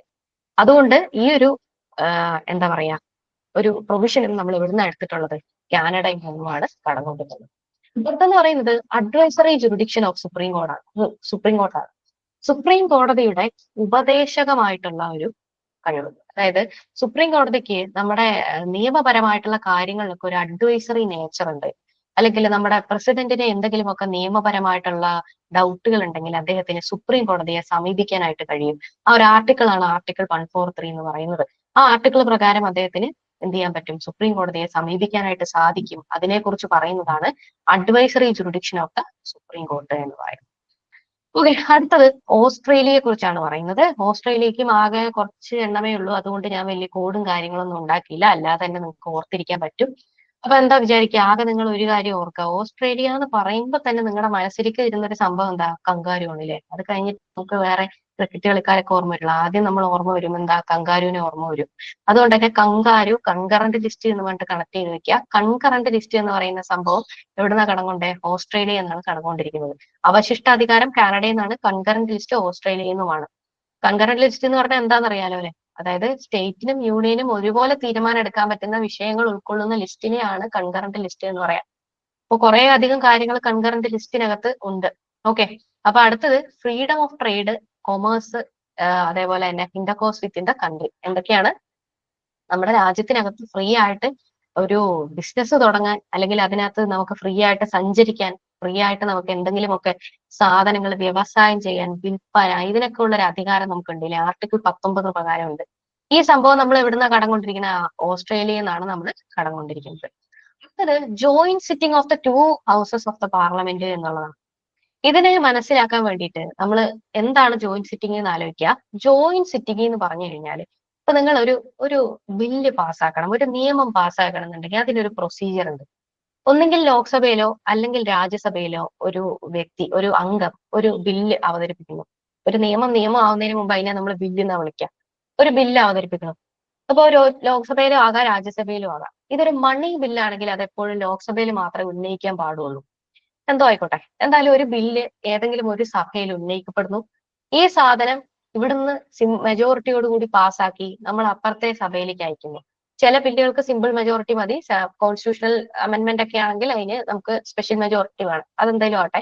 എന്തായാലും മെജോറിറ്റിയോട് കൂടി ലോക്സഭയിൽ പാസ്സാക്കി രാജ്യസഭയിലേക്ക് അത് അയച്ചു. രാജ്യസഭയും അത് പാസ്സാക്കി കഴിഞ്ഞാൽ എന്ത് ചെയ്യും, നേരെ രാഷ്ട്രപതിക്ക് അയക്കും. രാഷ്ട്രപതി അത് ഒപ്പിട്ടതോടുകൂടി ഈ ബില്ല് പിന്നീട് നിയമമായിട്ട് മാറുക. നമ്മൾ പോക്സോ പോലുള്ള പല നിയമവും നമ്മൾ പഠിക്കുന്ന സമയത്ത് നമ്മൾ അത് പഠിക്കും. എപ്പോഴാണത് ലോക്സഭ പാസ്സാക്കിയത്, രാജ്യസഭ പാസ്സാക്കിയത്, രാഷ്ട്രപതി ഒപ്പുവെച്ചത്, നിലവിൽ വന്നത്, ഇങ്ങനെ 4 ഡേറ്റ് നമ്മൾ കാണാറുണ്ട്. അതെന്തുകൊണ്ടാ, ഇതേപോലെ ഒരു പ്രോസസ്സ് ഉള്ളത് കൊണ്ടാണ്. ഓക്കെ, അപ്പോ ഇത് പ്രകാരം എന്താ ചെയ്യുക, ഈ ഒരു ലോക്സഭ ഒരു നിയമം കൊണ്ടുവന്നു, അത് അവരംഗീകരിച്ചു, രാജ്യസഭ വന്നു, അവരംഗീകരിച്ചു, എന്നിട്ട് രാഷ്ട്രപതിയുടെ കയ്യിൽ പോയി. രാഷ്ട്രപതി അതിനെ ഒപ്പിട്ട് കഴിഞ്ഞാൽ സാധനം എന്തായി, നിയമമായി. രാഷ്ട്രപതിക്ക് വേണമെങ്കിൽ അത് വീറ്റോ ചെയ്യുകയൊക്കെ ചെയ്യാം. അതൊക്കെ എന്തോ ആയിക്കോട്ടെ. എന്തായാലും ഇത്തരത്തിൽ ലോക്സഭയും രാജ്യസഭയും അംഗീകരിച്ചാൽ മാത്രമേ ഒരു നിയമം ആവുള്ളൂ എന്ന് നിങ്ങൾക്ക് മനസ്സിലായില്ലോ. ഇനി ഒരു നിയമം ഇങ്ങനെ നിയമം ആക്കാൻ വേണ്ടിയിട്ട് താല്പര്യമില്ല, ഇവര് തമ്മിൽ ഏതെങ്കിലും ഒരു ബില്ലിന്റെ പേരിൽ ഒരു അഭിപ്രായ വ്യത്യാസം ഉണ്ടാവുകയാണെന്നുണ്ടെങ്കിൽ രാഷ്ട്രപതിക്ക് എന്ത് ചെയ്യാൻ പറ്റും, ഈ രണ്ട് ഹൗസുകളെയും ജോയിന്റ് സിറ്റിങ്ങിന് വിളിക്കാൻ പറ്റും. ഇതേപോലെ ഒരു അഭിപ്രായ ഭിന്നതയുണ്ട്, ഒരു ബില്ല് നമ്മുടെ ഇതാവുന്നില്ല, എന്താ പറയാ, നിയമമാവണില്ല. അപ്പൊ തന്നെ രാഷ്ട്രപതിക്ക് എന്ത് ചെയ്യാം, ഒരു ജോയിന്റ് സിറ്റിംഗ് വിളിക്കാം. എന്നിട്ട് 2 പേരെയും കൂടെ ഒന്നിച്ചിരുത്തിക്കൊണ്ട് ഒരു വോട്ട് ഇടുക. അവിടെ നമുക്ക് സംസാരിച്ചിട്ട് ഒരു സഭയൊക്കെ കൂടി അതിന്റെ പ്രൊസീജിയർ ഒക്കെ കഴിഞ്ഞിട്ട് വോട്ട് ഇടുക. എന്നിട്ട് പാസ്സാകുകയാണെങ്കിൽ എന്ത് ചെയ്യാൻ പറ്റും, ആ ഒരു സംഭവത്തിനെ നിയമമാക്കാനായിട്ട് പറ്റും. നമ്മുടെ ഗവൺമെന്റ് ജോയിന്റ് സിറ്റിംഗ് വിളിച്ചിട്ടുള്ള വളരെ പ്രസക്തമായിട്ടുള്ള ഒരുപാട് ബില്ലുകളൊക്കെ ഉണ്ട്. അപ്പൊ അതൊന്നും ഞാൻ ഇവിടെ പറഞ്ഞ് സംഭവം നീട്ടിക്കൊണ്ട് പോണില്ല. എന്തായാലും ഇത് ഓർത്ത് വെക്കാനായിട്ട് നിങ്ങൾ ചിന്തിക്കുക. ലോക്സഭയും രാജ്യസഭയും തമ്മിൽ 2 തട്ടിൽ നിൽക്കുമ്പോഴാണ്, അല്ലെങ്കിൽ അഭിപ്രായ ഭിന്നത ഉണ്ടാകുമ്പോഴാണ് നമ്മൾ ജോയിന്റ് സിറ്റിംഗ് വിളിക്കുന്നത്. അപ്പൊ നമ്മുടെ ഇന്ത്യ അല്ലെങ്കിൽ മറ്റുള്ള ഭൂഖണ്ഡങ്ങൾ ഇരിക്കുന്നത് പോലെ നോർത്തേൺ ഹെമിസ്ഫിയറിലല്ല ഓസ്ട്രേലിയ ഇരിക്കുന്നത്. ഓസ്ട്രേലിയ മാറി സദേൺ ഹെമിസ്ഫിയറിലാണ് പോയിരിക്കുന്നത്. ഒരു ഭിന്നതയല്ലേ. ഇങ്ങനെ ഭിന്നത വന്നു കഴിയുമ്പോൾ ജോയിന്റ് സിറ്റിംഗ് വിളിക്കും. അതുകൊണ്ട് അത് ഓസ്ട്രേലിയയിൽ നിന്ന് എടുക്കും. അങ്ങനെ കണക്ട് ചെയ്ത് വെക്കുക. കങ്കാരനെ വെച്ച് കൺകറന്റ് ലിസ്റ്റ് ഓർക്കുക. ഇതേപോലെ വേറെ വേറെ മാറിയാണ് ഇരിക്കുന്നതെന്ന് വെച്ചിട്ട് ജോയിന്റ് സിറ്റിംഗ് കണക്ട് ചെയ്യുക. ഓക്കെ, മഴയുള്ളത് കൊണ്ട് ഇത്തിരി ഡാർക്ക് ആയിട്ട് ഇരിപ്പുണ്ട്, കുഴപ്പമില്ല എന്ന് വിചാരിക്കുന്നു. സൗണ്ട് ഒക്കെ എന്തായാലും കേൾക്കാലോ. അടുത്തത് USSRൽ നിന്നും എന്തൊക്കെ കടം കൊണ്ടു എന്നുള്ളതാണ്. ഇപ്പൊ USSR റഷ്യയാണ് അല്ലെ, അന്നാണ് സോവിയറ്റ് യൂണിയൻ അല്ലെങ്കിൽ USSR, എന്തോ ആയിക്കോട്ടെ. അപ്പോ സോവിയറ്റ് യൂണിയനിൽ നിന്ന് നമ്മൾ എന്തൊക്കെയാ കടം കൊണ്ടിരിക്കുന്നത്, ഫണ്ടമെന്റൽ ഡ്യൂട്ടീസ് എന്ന് പറയുന്ന മൗലിക കടമ നമ്മൾ കടം കൊണ്ടിരിക്കുന്നത് എവിടുന്നാണ്, USSRൽ നിന്നുമാണ്. ഇത് നമുക്ക് തീർച്ചയായിട്ടും ഓർക്കാവുന്നതേ ഉള്ളൂ. USSR എന്ന് പറയുന്ന ഒരു കമ്മ്യൂണിസ്റ്റ് രാഷ്ട്രമാണ് അല്ലെ. അതായത് ജനങ്ങൾക്ക് സർക്കാരിനോട് ഒരു കടമയുണ്ട് എന്നുള്ളൊരു രീതിയിൽ പോകുന്ന, അല്ലെങ്കിൽ എല്ലാവർക്കും ഒരേ തരത്തിലുള്ള കാര്യം ലഭിക്കണം എന്ന് ചിന്തിക്കുന്ന, ഇക്വാലിറ്റി എന്ന് പറയുന്ന സംഭവം ഉള്ളതാണ് കമ്മ്യൂണിസ്റ്റ് പാർട്ടിയുടെ ഭരണം എന്ന് പറയുന്നത്. കമ്മ്യൂണിസ്റ്റ് പാർട്ടി എന്ന് പറയുമ്പോൾ കമ്മ്യൂണിസം എന്ന് പറയുന്ന ആ ഒരു ആശയം എന്ന് പറയുന്നത്. ഓക്കെ, അതായത് ഇക്വിറ്റിയും ഇക്വാലിറ്റിയും രണ്ടാണ്. ഇന്ത്യ ഗവൺമെന്റ് പലപ്പോഴും ഇക്വിറ്റിയാണ്, അതായത് കൂടുതലുള്ളവന് കുറച്ച് കൊടുക്കുള്ളൂ, അല്ലെങ്കിൽ തീരെ കുറവുള്ള ആൾക്ക് നിറയെ കൊടുത്തിട്ട് അവരെ ഈക്വൽ ആക്കാൻ ശ്രമിക്കുന്നതാണ് ഇക്വിറ്റി എന്ന് പറയുന്നത്. ഇക്വാലിറ്റി എന്ന് പറയുമ്പോൾ നിയമസമത്വം ഒക്കെ പോലെ എല്ലാവർക്കും ഒരേപോലെ കൊടുക്കണം. അപ്പൊ ഇക്വാലിറ്റി എന്ന് പറയുന്ന കൺസെപ്റ്റിൽ വർക്ക് ചെയ്യുന്നതാണ് സോഷ്യലിസം, കമ്മ്യൂണിസം എന്ന് പറഞ്ഞുള്ള ഒരു ആശയങ്ങൾ എന്ന് പറയുന്നത്. അപ്പൊ ഈ ഒരു ആശയത്തിൽ വർക്ക് ചെയ്ത ഒരു രാജ്യമായിരുന്നല്ലോ USSR എന്ന് പറയുന്നത്. അപ്പൊ തീർച്ചയായിട്ടും അവരെന്ത് ചെയ്തു? ജനങ്ങൾക്ക് സർക്കാരിനൊരു കടമയുണ്ട് എന്നുള്ള രീതിയിൽ ഫണ്ടമെന്റൽ ഡ്യൂട്ടീസ് കൊണ്ടുവന്നു. അവിടെ നിന്നാണ് നമ്മൾ ഇത് കടന്നുകൊണ്ടിരിക്കുന്നത്. അതേപോലെ തന്നെ നമ്മളെ പഞ്ചവത്സര പദ്ധതി നമ്മൾ കടന്നുകൊണ്ടിട്ടുള്ള USSRലെ സ്റ്റാലിന്റെ കയ്യിൽ നിന്നാണ്. അടുത്തത് the ideal of justice, social, economic and political expressed in preamble. പ്രിയാമ്പിളിനകത്ത് ഇന്ദിരാഗാന്ധി സർക്കാർ ഭരിക്കുന്ന സമയത്ത് 42ാമത് അമെന്റ്മെന്റിലോടുകൂടി കുറച്ചധികം വാക്കുകൾ നമ്മൾ ഉൾപ്പെടുത്തി എന്നൊക്കെ പറഞ്ഞിട്ടുണ്ടായിരുന്നു അല്ലെ. അത്തരത്തിലുള്ള വാക്കുകൾ ചിലത് കടകൊണ്ടിരിക്കുന്നത് സോഷ്യൽ, എക്കണോമിക് ആൻഡ് പൊളിറ്റിക്കൽ എന്നുള്ള വാക്കുകൾ നമ്മൾ കടകൊണ്ടിരിക്കുന്നത് USSR നിന്നാണ്. ഓക്കെ, മനസ്സൊന്നുമില്ലല്ലോ. ഓക്കെ, യെസ്, ഇപ്പൊ ക്വസ്റ്റ്യനിലേക്ക് പോവാം. ഇനിയുള്ള പെട്ടെന്ന് നമുക്ക് പറഞ്ഞു പോകാൻ ശ്രമിക്കാം, മഴയൊക്കെ വരുന്നുണ്ട്. എന്തായാലും which of the following statement is or are correct about the right to property of Indian constitution? Indian കോൺസ്റ്റിറ്റ്യൂഷനിലെ റൈറ്റ് ടു പ്രോപ്പർട്ടിയുമായിട്ട് ബന്ധപ്പെട്ടിട്ട് ഇതിൽ ഞാൻ കൂടുതൽ എക്സ്പ്ലെയിൻ ചെയ്യേണ്ട ആവശ്യമില്ല. അതുകൊണ്ടാണ് ഞാൻ നേരത്തെ വളരെയധികം എക്സ്പ്ലെയിൻ ചെയ്തത്. നിങ്ങൾക്ക് ഓൾറെഡി കിട്ടിയിട്ടുണ്ടാവും ഈ ചോദ്യം, ഇപ്പൊ തന്നെ ഉത്തരം കിട്ടിയിട്ടുണ്ടാവും. റൈറ്റ് ടു പ്രോപ്പർട്ടി എന്ന് പറയുന്നത് ഒരു ഫണ്ടമെന്റൽ റൈറ്റ് ആണ് എന്ന് പറഞ്ഞു. Right to property was a fundamental right എന്ന് തന്നിരുന്നെങ്കിൽ ഈ സ്റ്റേറ്റ്മെന്റ് ശരിയാ. അതുകൊണ്ട് കൃത്യമായിട്ട് ചോദ്യം വായിച്ചിട്ട് ഉത്തരം എഴുതണം. ഇവിടെ ഈസ് എന്നാ പറഞ്ഞിരിക്കുന്നത്, അപ്പൊ അതെന്തായി? തെറ്റായി. അടുത്തത് അണ്ടർ ആർട്ടിക്കിൾ 300A, അതായത് 300A എന്ന് പറയുന്ന ഭാഗത്താണ് നമ്മൾ എന്ത് ചെയ്തിട്ടുള്ളത്? ഈ ഒരു റൈറ്റ് ടു പ്രോപ്പർട്ടി എന്നുള്ളൊരു ഭാഗത്തെ കൊണ്ടുപോയിട്ട് ലീഗൽ റൈറ്റ് അല്ലെങ്കിൽ നിയമാവകാശമാക്കിയിട്ട് മാറ്റിയിട്ടുള്ളത് എന്ന് പറഞ്ഞു. അത് ശരിയായിട്ടുള്ള കാര്യമാണ്, ഞാൻ ഓൾറെഡി എക്സ്പ്ലെയിൻ ചെയ്തു. അടുത്തത് 44ാമത് അമെന്റ്മെന്റ് എന്ന് പറയുന്നത് റൈറ്റ് ടു പ്രോപ്പർട്ടി എന്ന് പറയുന്ന കാര്യത്തെ അവിടെ നിന്ന് എടുത്തു കളഞ്ഞു എന്ന് പറഞ്ഞു. അത് ശരിയായിട്ടുള്ള കാര്യമാണ്. ഞാൻ നേരത്തെ പറഞ്ഞല്ലോ, ഇന്ദിരാഗാന്ധി സർക്കാരിന് ശേഷം 44ാമത് അമെന്റ്മെന്റ് വന്നു എന്നൊക്കെ പറഞ്ഞിട്ട് ഞാൻ പറഞ്ഞിട്ടുണ്ടായിരുന്നു. മൊറാർജി ദേശായി ആയിരുന്നു പ്രധാനമന്ത്രി എന്നൊക്കെ പറഞ്ഞു. അത് വന്നത് 44ാമത്തെ അമെന്റ്മെന്റിലാണ് ഇതിനെ എടുത്ത് നിയമാവകാശമാക്കിയത്. അപ്പൊ അതിന് ഇനി ഫർദർ എക്സ്പ്ലെയിൻ ചെയ്യാനില്ല. അടുത്ത ചോദ്യത്തിലേക്ക് കടക്കുകയാണ്. 8ാമത്തെ ചോദ്യം, which of the following statement is correct regarding the Rajya Sabha? രാജ്യസഭയുമായിട്ട് ബന്ധപ്പെട്ടിട്ട് ഈ തന്നിരിക്കുന്നതിൽ ശരി ഏതാണെന്നാണ് ചോദിച്ചേക്കുന്നത്. അപ്പോ ആദ്യത്തെ സ്റ്റേറ്റ്മെന്റ് നോക്കുക, എന്താ പറഞ്ഞേക്കുന്നത്? Rajya Sabha represents the state of India. ഇന്ത്യയിലെ സംസ്ഥാനങ്ങളെ റെപ്രസെന്റ് ചെയ്യുന്നതാണ് രാജ്യസഭ എന്ന് പറയുന്നത്. അത് ശരിയായിട്ടുള്ള കാര്യമാണ്. അപ്പോ എന്താണ് ഇതെന്ന് ചോദിച്ചു കഴിഞ്ഞാല്, നമ്മുടെ അധോസഭ അല്ലെങ്കിൽ ലോക്സഭ എന്ന് പറയുന്നത് നമ്മുടെ ജനങ്ങളെ റെപ്രസെന്റ് ചെയ്യുന്നതാണ്, ജനങ്ങളുടെ സഭയാണ്. അതേസമയം ഉപരിസഭ എന്ന് പറയുന്നത് സ്റ്റേറ്റ്സ് ഓഫ് ഇന്ത്യയെ റെപ്രസെന്റ് ചെയ്യാൻ വേണ്ടിയിട്ടുള്ളതാണ് എന്നുള്ളതാണ് നമ്മുടെ ഒരു സങ്കല്പം എന്ന് പറയുന്നത്. ഓക്കെ, അടുത്തത് Rajya Sabha is an indirectly elected body. Rajya Sabha എന്ന് പറയുന്നത് ഇൻഡയറക്റ്റ് ആയിട്ട് എലക്ട് ചെയ്തൊരു ബോഡിയാണെന്നാണ്. അത് ശരിയായിട്ടുള്ള ഒരു കാര്യമാണ്. എന്താ കാര്യം? നമ്മുടെ രാജ്യസഭ എന്ന് പറയുന്നത് നമ്മൾ നേരിട്ട് എലക്ട് ചെയ്യല്ല, നമ്മൾ നേരിട്ട് വോട്ട് ചെയ്യല്ല. പകരം നമ്മൾ തിരഞ്ഞെടുത്തിട്ടുള്ള പ്രതിനിധികളാണ് അവിടെ പോയിട്ട് വോട്ട് ചെയ്യുന്നത്. അതേപോലെ നിങ്ങൾ എപ്പോഴെങ്കിലും ഒരു കോൺസ്റ്റിറ്റ്യുവൻസിയിൽ പോയിട്ട് രാജ്യസഭയിലേക്ക് വേണ്ടിയിട്ടാണ് എന്റെ വോട്ട് എന്ന് പറഞ്ഞിട്ട് വോട്ട് ചെയ്തിട്ടുണ്ടോ? ഇല്ല. ലോക്സഭാ തിരഞ്ഞെടുപ്പിലേക്കാണ് നമ്മൾ വോട്ട് ചെയ്യാറ്. ഓക്കെ, അടുത്തത് all the members of Rajya Sabha do not complete their terms at the same time. രാജ്യസഭയിലുള്ള എല്ലാ ആളുകളും ഒരേ സമയത്തല്ല അവരുടെ ടേം കംപ്ലീറ്റ് ചെയ്യുക എന്നാണ് പറഞ്ഞിട്ടുള്ളത്. രാജ്യസഭയിലെ ഒരു മെമ്പറുടെ കാലാവധി എന്ന് പറയുന്നത് 6 വർഷമാണ്. പക്ഷെ ലോക്സഭ എന്ന് പറയുന്നത് എന്താ ചെയ്യുക? 5 വർഷമാണ്. 5 വർഷം കഴിഞ്ഞ് കഴിയുമ്പോഴത്തേക്ക്, ഇപ്പൊ മോദി സർക്കാരാണ് ഭരിക്കുന്നത്. മോദി സർക്കാരിന്റെ 5 വർഷം കഴിഞ്ഞ് കഴിയുമ്പോഴത്തേക്കിനും മോദി സർക്കാരും അദ്ദേഹത്തിനോടൊപ്പം തെരഞ്ഞെടുത്തിട്ടുള്ള എല്ലാ MP മാരും ഒന്നിച്ചാണ് അവിടെ നിന്ന് ഇറങ്ങി പോവുക. അല്ലാതെ കുറച്ചു പേര് നിന്ന് കുറച്ചു പേര് മാറി, അങ്ങനെയല്ല. രാജ്യസഭയിൽ പക്ഷെ അങ്ങനെയല്ല. എപ്പോഴും എന്താണ്? ഇതൊരു സ്ഥിരം സഭയാണ്. അതിൽ നിന്ന് മുഴുവൻ ആളുകൾ ഇറങ്ങിപ്പോവില്ല. പകരം ഓരോരോ പ്രപ്പോർഷൻ ആയിട്ടേ അവിടുന്ന് ഇറങ്ങിപ്പോവുള്ളൂ. അപ്പൊ നോക്കുക, ഇതിനെ പറ്റിയിട്ട് പ്രധാനപ്പെട്ട കുറച്ച് പോയിന്റ്സ് ഞാൻ ആഡ് ചെയ്തിട്ടുണ്ട്. അപ്പർ ഹൗസ് അല്ലെങ്കിൽ കൗൺസിൽ ഓഫ് സ്റ്റേറ്റ്സ് എന്നാണ് രാജ്യസഭ അറിയപ്പെടുന്നത്. Rajya Sabha is an upper house of the parliament of India. ഇന്ത്യയുടെ അപ്പർ ഹൗസ് ആണ്, കൗൺസിൽ ഓഫ് സ്റ്റേറ്റ് ആണ് പറഞ്ഞു. പിന്നെ അടുത്തത് സ്റ്റേറ്റ് റെപ്രസെന്റേഷന് വേണ്ടിയിട്ടാണ്.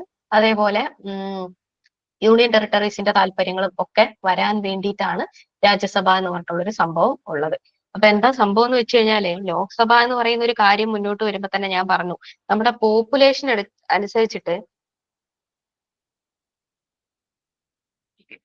അപ്പോ പോപ്പുലേഷൻ അനുസരിച്ചിട്ട് എന്താ ചെയ്തത്? നമ്മള് കോൺസ്റ്റിറ്റ്യുവൻസീസ് ആണ് നമ്മൾ തിരിച്ചിട്ടുള്ളത് അല്ലെ. അങ്ങനെ തിരിക്കുന്ന സമയത്ത് ഉണ്ടാവുന്ന ഒരു പ്രധാനപ്പെട്ട കാര്യം എന്താണെന്ന് വെച്ച് കഴിഞ്ഞാല്, ചില സംസ്ഥാനങ്ങളില് ഒരുപാട് നിയോജക മണ്ഡലം ഉണ്ടാവും. ഒരുപാട് MLA മാര് ഒരുപാട് MP മാരൊക്കെ വരും. പക്ഷെ ചില സ്ഥലങ്ങളിൽ പോപ്പുലേഷൻ കുറവാണെങ്കിൽ അവിടെ ഉള്ളവരുടെ ആ ഒരു സൗണ്ട് വരാതിരിക്കുമല്ലോ. അങ്ങനെ വരാതിരിക്കാൻ വേണ്ടിയിട്ട് എല്ലാ സ്റ്റേറ്റുകളുടെ റെപ്രസെന്റേഷന് വേണ്ടിയിട്ട് കൂടിയാണ് ഈ ഒരു ഉപരിസഭ ഉണ്ടാകുന്നത്. അടുത്തത് കോമ്പോസിഷൻ ആണ്. 250 നമ്മുടെ രാജ്യസഭയുടെ മാക്സിമം സ്ട്രെങ്ത് എന്ന് പറയുന്നത്. മാക്സിമം 250 മെമ്പേഴ്സ് ആവാണ്ട്. പക്ഷെ ഇപ്പോ 238 മെമ്പേഴ്സ് ആണ് നമുക്ക് ഉള്ളത്. അപ്പോ യൂണിയൻ ടെറിട്ടറീസിൽ അതേപോലെ തന്നെ 12 മെമ്പർമാരെ നമുക്ക് രാജ്യസഭയിലേക്ക് വേണ്ടിയിട്ട് രാഷ്ട്രപതിക്ക് നോമിനേറ്റ് ചെയ്യാൻ പറ്റും. അടുത്തത് ഇൻഡയറക്ട് ഇലക്ഷൻ ആണ്. ഞാൻ നേരത്തെ പറഞ്ഞത് മാതിരി തന്നെ എന്താ ചെയ്യാ, നമ്മൾ നേരിട്ട് പോയിട്ടല്ല വോട്ട് ചെയ്യണത്. MLA മാരും MP മാരും ഒരു പ്രൊപ്പോർഷണൽ ആയിട്ടുള്ള വോട്ടിംഗ് സിസ്റ്റം ഉപയോഗിച്ചിട്ടാണ് വോട്ട് ചെയ്യുക എന്നുള്ളത്. അടുത്തത് പ്രൊപ്പോർഷണൽ റെപ്രസെന്റേഷൻ ആണ്. Election process of the state എന്ന് പറയുന്നത് എങ്ങനെയാണ് എന്നാണ്. പ്രൊപ്പോർഷണൽ റെപ്രസെന്റേഷൻ ഞാൻ പറഞ്ഞു. ഇനി ഒരു പെർമനന്റ് ബോഡിയാണ് രാജ്യസഭ എന്ന് പറയുന്നത്. അത് ഒരിക്കലും എന്തല്ല, ഒരു മൊത്തത്തിൽ ഡിസോൾവ് ആയി പോകുന്ന ഒരു ബോഡിയല്ല. 6 വർഷം കഴിയുമ്പോഴത്തേക്കിനും ഓരോരുത്തരും വരും, ഇറങ്ങിപ്പോകും. പക്ഷെ എങ്ങനെയാണ്, ഓരോരോ പ്രൊപ്പോർഷണൽ ആയിട്ട് മാത്രമേ അവർ പോവുള്ളൂ. രാജ്യസഭ മൊത്തത്തിൽ എൻറ്റയർലി ഡിസോൾവ് ആവുകയില്ല. അടുത്ത ചോദ്യം നമുക്ക് 10 ചോദ്യമാക്കിയിട്ട് ഇന്ന് നിർത്തുന്നുണ്ട്. എന്റെ ഏറ്റവും ഇമ്പോർട്ടന്റ് ആയിട്ടുള്ള ഞാൻ കുറച്ചധികം എക്സ്പ്ലെയിൻ ചെയ്തിട്ടുണ്ട്. അതുകൊണ്ട് ഓക്കെ. അപ്പൊ 9ാമത്തെ ക്വസ്റ്റ്യൻ ഇതാണ്. പോക്സോ ആക്ടിനെ പറ്റിയിട്ടാണ് പറയുന്നത്. പോക്സോ ആക്ട് എന്താണ്? ആദ്യം പറയുന്നുണ്ട് എന്താണ്, stands for the protection of children from sexual offences. Sexual ഒഫൻസുകളിൽ നിന്ന് കുട്ടികളെ സംരക്ഷിക്കാൻ വേണ്ടിയിട്ടുള്ള ഒരു നിയമമാണ് പോക്സോ എന്ന് പറയുന്നുണ്ട്. അടുത്തത് protects all individuals male or female under age of 18 years. 18 വയസ്സിന് താഴെയുള്ള ആൺകുട്ടി പെൺകുട്ടി എന്ന് വ്യത്യാസമൊന്നും ഇല്ലാതെ എല്ലാ കുട്ടികൾക്കും വേണ്ടിയിട്ടുള്ള നിയമമാണ് എന്ന് പറഞ്ഞിട്ടുണ്ട്. ശരിയായിട്ടുള്ള കാര്യമാണ്. അടുത്തത് protects children from physical, emotional and sexual abuse. ശാരീരികമായിട്ടുള്ള ഉപദ്രവമോ ലൈംഗികപരമായിട്ടുള്ള ഉപദ്രവമോ മാത്രമല്ല, കുട്ടികൾക്ക് ഉണ്ടാവുന്ന ഏത് തരത്തിലുള്ള ഇമോഷണൽ ആയിട്ടുള്ള ഉപദ്രവത്തെ പോലും പോക്സോ ആക്ടിൽ അഡ്രസ് ചെയ്യുന്നുണ്ട്. ഓക്കെ. അപ്പോ ഫുൾ ഫോം എന്ന് പറയുന്നത് POCSO stand for protection of children from sexual offence എന്നാണ് നിയമത്തിന്റെ പേര്. 18 വയസ്സിന് താഴെയുള്ള എല്ലാ കുട്ടികളും അതിനകത്ത് ഉൾപ്പെടുന്നുണ്ട്. ജെൻഡർ ന്യൂട്രാലിറ്റി ഉള്ള നിയമമാണ്. ആൺകുട്ടി പെൺകുട്ടി എന്ന വ്യത്യാസം പോക്സോ നിയമത്തിന് ഇല്ല. അടുത്ത ചോദ്യം എന്ന് പറയുന്നത് 10ാമത്തെ ചോദ്യമാണ്. കാപ്പ ആക്ട് നിങ്ങൾ കേട്ടിട്ടുണ്ടാവും, സിനിമയിലൊക്കെ കേട്ടിട്ടുണ്ടാവും. കാപ്പ എന്ന് പറയുന്നത് എന്താണ്? Stands for kidnapping and anti social activities prevention act എന്നാണ് അറിയപ്പെടുന്നത് എന്ന് പറഞ്ഞിട്ടുണ്ട്. പിന്നെ act empowers the Kerala district magistrate order any area to be disturbed. Kerala district മജിസ്ട്രേറ്റിന് ഈ ഒരു ഏരിയ ഡിസ്റ്റർബ്ഡ് ആയിട്ടുള്ള ഒരു ഏരിയ ആണെന്നും അവിടെ ഇതേപോലെ ഗുണ്ടകളും അല്ലെങ്കിൽ എന്തെങ്കിലും പ്രശ്നങ്ങളുണ്ട്, അവിടെ സ്പെഷ്യൽ ആയിട്ടുള്ള കൺസേൺ വേണം എന്ന് അദ്ദേഹത്തിന് എന്ത് ചെയ്യാൻ പറ്റും? ഡിക്ലെയർ ചെയ്യാനായിട്ട് സാധിക്കും. അടുത്തത് Kerala high court has classified the KAAPA law can also be imposed on the accused in drug cases. നമ്മുടെ ഡ്രഗ് കേസുകളിലും കാപ്പ നിയമം ബാധകമാണ് എന്ന് പറഞ്ഞിട്ടുണ്ട്. ഓക്കെ. അപ്പോ ആർട്ടിക്കിൾ 22ഉം 20ഉം പ്രകാരമാണ് ഈ ഒരു കാപ്പ എന്ന് പറയുന്ന ആ ഒരു ഇത് മുന്നോട്ട് വന്നിട്ടുള്ളത്. അപ്പോ കാപ്പയെ പറ്റിയിട്ട് ഇതിന് മുമ്പുള്ള ചോദ്യപേപ്പറിലൊന്നും ഇത്രയും ഡീറ്റെയിൽ ഞാൻ കണ്ടില്ല. പൊതുവേ എന്താണ് നിയമം എന്നത് ബേസിക് ആയിട്ട് അറിഞ്ഞു വെച്ചാൽ മാത്രം മതി. അപ്പൊ 10 ചോദ്യങ്ങൾ നമ്മൾ ഇവിടെ കംപ്ലീറ്റ് ചെയ്തിട്ടുണ്ട്. ഇനിയുള്ളത് 11 മുതൽ 20 വരെയുള്ള ചോദ്യങ്ങൾ നമ്മുടെ നവോത്ഥാനവുമായിട്ട് ബന്ധപ്പെട്ട് വരുന്ന ചോദ്യങ്ങളാണ്. അപ്പൊ ഇന്നത്തെ ഒരു ക്ലാസ്സിൽ നമ്മൾ പ്രധാനമായിട്ടും എന്ത് ചെയ്തിട്ടുണ്ട്, നമ്മുടെ കോൺസ്റ്റിറ്റ്യൂഷനുമായിട്ട് ബന്ധപ്പെട്ട് വരുന്ന കാര്യങ്ങളെല്ലാം ഡിസ്കസ് ചെയ്തിട്ടുണ്ട്. ക്ലാസ് നിങ്ങൾക്ക് യൂസ്ഫുൾ ആയി എന്ന് തന്നെ ഞാൻ വിചാരിക്കുന്നു. വളരെ ഡീറ്റെയിൽ ആയിട്ട് തന്നെ ഞാൻ ക്ലാസ് എടുത്ത് പോകാനായിട്ട് ശ്രമിച്ചിട്ടുണ്ട്. ക്ലാസ് സ്ലോ ആണ്, സ്പീഡ് ആണ്, എന്തെങ്കിലും ഒക്കെ നിർദ്ദേശങ്ങൾ ഉണ്ടെങ്കിൽ തീർച്ചയായിട്ടും അറിയിക്കാനായിട്ട് ശ്രമിക്കുക. നമുക്ക് മറ്റൊരു ക്ലാസ്സിൽ അല്ലെങ്കിൽ ഇതിന്റെ ബാക്കി ഭാഗവുമായിട്ട് നമുക്ക് വീണ്ടും കാണാം. താങ്ക് യു സോ മച്ച് എല്ലാവർക്കും.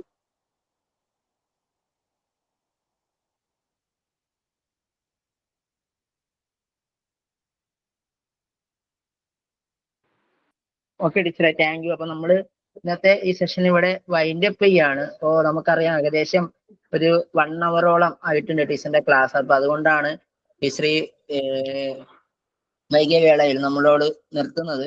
അപ്പോ ടീച്ചറിന്റെ ക്ലാസ്സുമായി ബന്ധപ്പെട്ട എന്തെങ്കിലും സജഷനോ കാര്യങ്ങളോ ഉണ്ടെങ്കിൽ എന്റെ നമ്പറിലൊക്കെ നിങ്ങൾക്ക് അറിയിക്കാവുന്നതാണ്. അപ്പോ അതനുസരിച്ച് കൊണ്ട് ഇൻഷാ അല്ലാഹ് നമുക്ക് അടുത്ത സെഷനിൽ ഒന്നും കൂടി ഉഷാറാക്കാവുന്നതാണ്. അപ്പൊ ടീച്ചറിനെ ബ്രൈറ്റ് അക്കാഡമിയുടെ ഇന്നത്തെ ഒരു സെഷനിൽ വളരെ മനോഹരമായി നമുക്ക് വേണ്ടി അറിവ് പകർന്നു നൽകാൻ ടീച്ചറിന് ബ്രൈറ്റ് അക്കാഡമിയുടെ എല്ലാവിധ ഭാവങ്ങളും നേരുന്നു. അതേപോലെ തന്നെ പ്രിയപ്പെട്ട വിദ്യാർത്ഥികളോട് പറയാനുള്ളത്, നമ്മൾ പരീക്ഷ കഴിഞ്ഞു മടക്കി വെച്ച പുസ്തകം നമ്മുടെ, ഞാൻ തുടക്കത്തിൽ പറഞ്ഞതുപോലെ തന്നെ നമ്മുടെ കയ്യിൽ എപ്പോഴാണോ ഒരു അഡ്വൈസ് മെമ്മോ വരുന്നത് അതുവരേക്കും നമ്മുടെ ലക്ഷ്യത്തിന് വേണ്ടി നമ്മൾ തുടർന്നും പഠിച്ചുകൊണ്ടിരിക്കുക എന്ന് മാത്രമാണ് ഈ ഒരു അവസരത്തിൽ പറയാനുള്ളത്. അപ്പോൾ ഇന്നത്തെ സെഷൻ ഇവിടെ വൈൻഡ് അപ്പ് ചെയ്യാണ്.